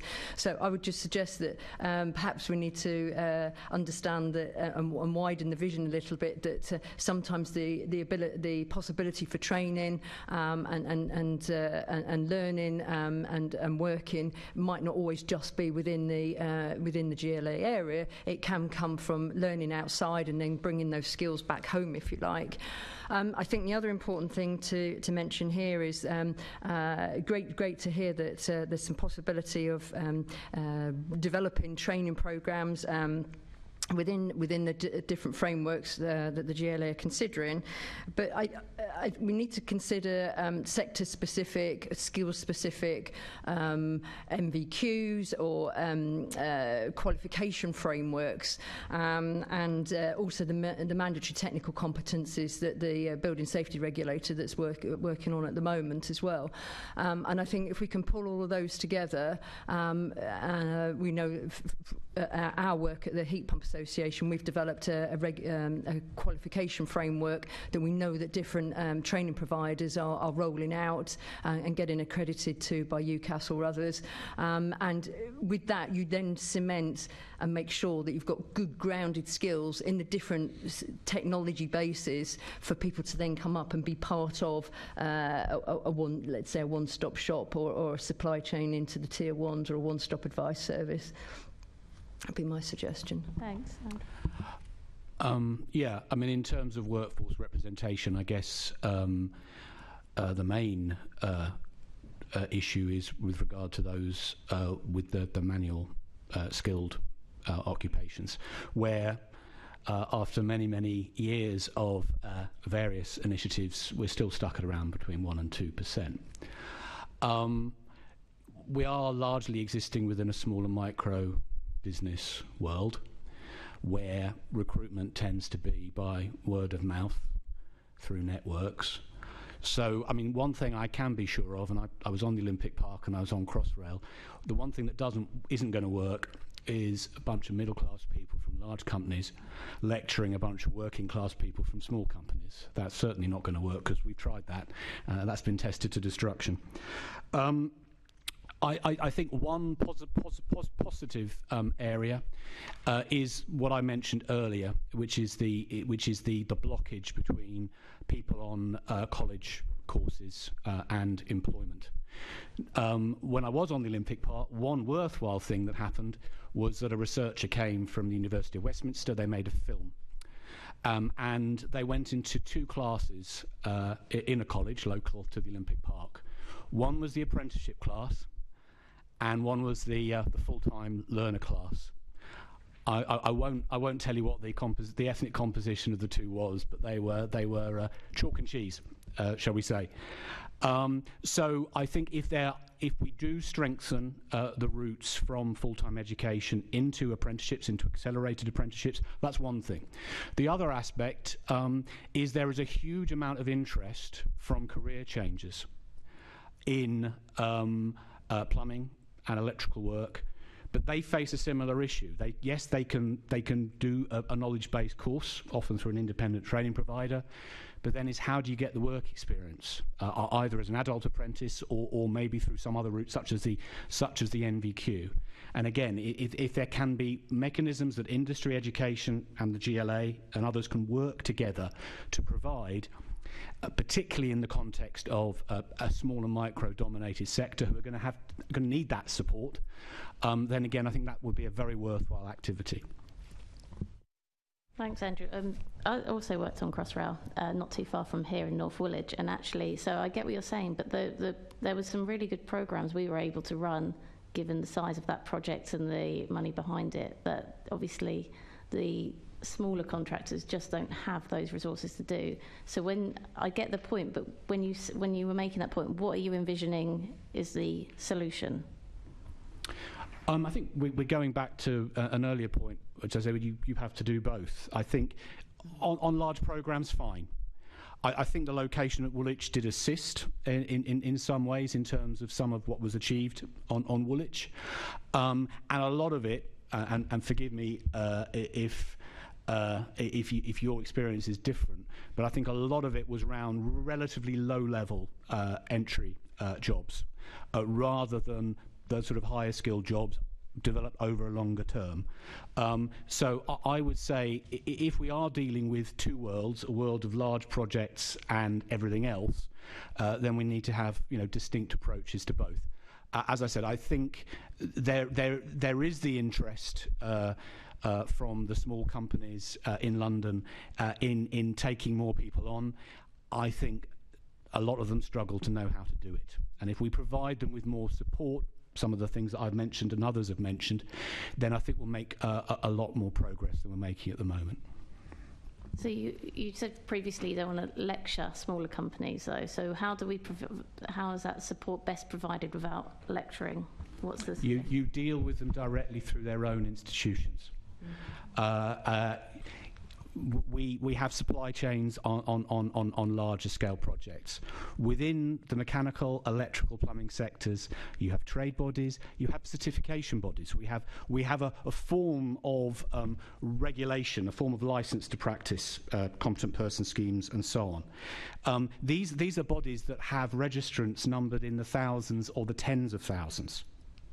So working through those networks, I would suggest, is the way to address the vast majority of companies who do not operate within supply chains on jobs like Crossrail. So meaning the GLA shouldn't specifically be going and targeting itself, it should be enlisting the support of those organisations and partnerships to then say, you go and have those conversations. I think we all have them together. Okay. I wanted to ask as well, anyone on the panel, because a lot of the studies obviously looked at getting more women and black and minority ethnic workers into the sector. What is the data, or anecdotally, how do you find the accessibility for those that are disabled? Can I just briefly intervene before there's an answer? I know Assemblymember Bukhari had a question too, and we've got two. Oh, you don't? Okay, I'll be quiet then. Thank you. Sorry, Austin.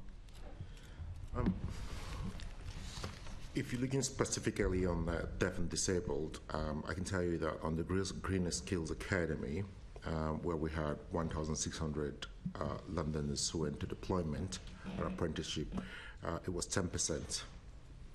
12% of which were older, that's 50 plus, 63% of which were younger, 16 to 24, 26% of which were women, and 46% from the Black, Asian, and minority ethnic background.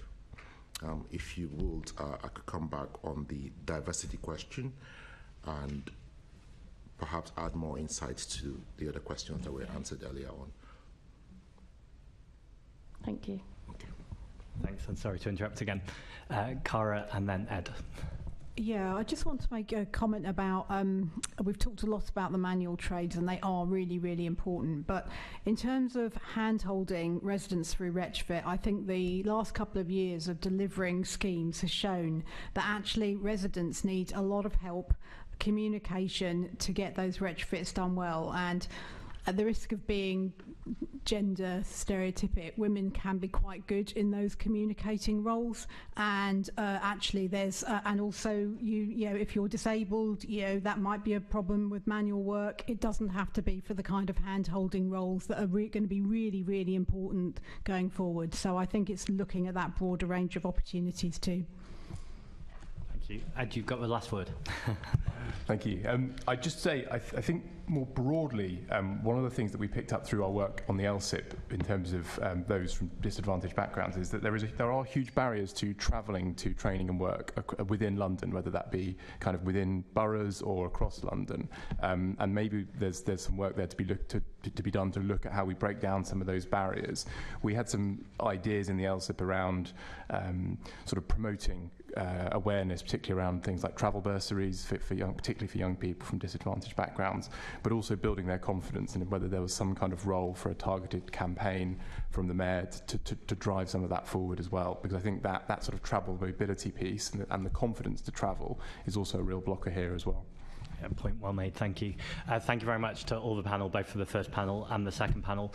We have about a minute of other business to deal with, so feel free to leave or feel free to hang out if you're fascinated by it. Can I ask the committee to note the report and the discussion? Can we also delegate authority to the chair in consultation with party group lead members to agree any output arising from a discussion? Agreed. Thank you. Can I ask the committee to note its work programme and the additional activity undertaken since its last meeting, namely the site visit to the Thames Barrier? Noted. Thank you. The next meeting of the committee is scheduled for 15th of November 2023 at 10 a.m. in Chamber City Hall. I wish the chair to get well soon. Thank you very much. I have no more urgent business, which concludes today's meeting. Thank you.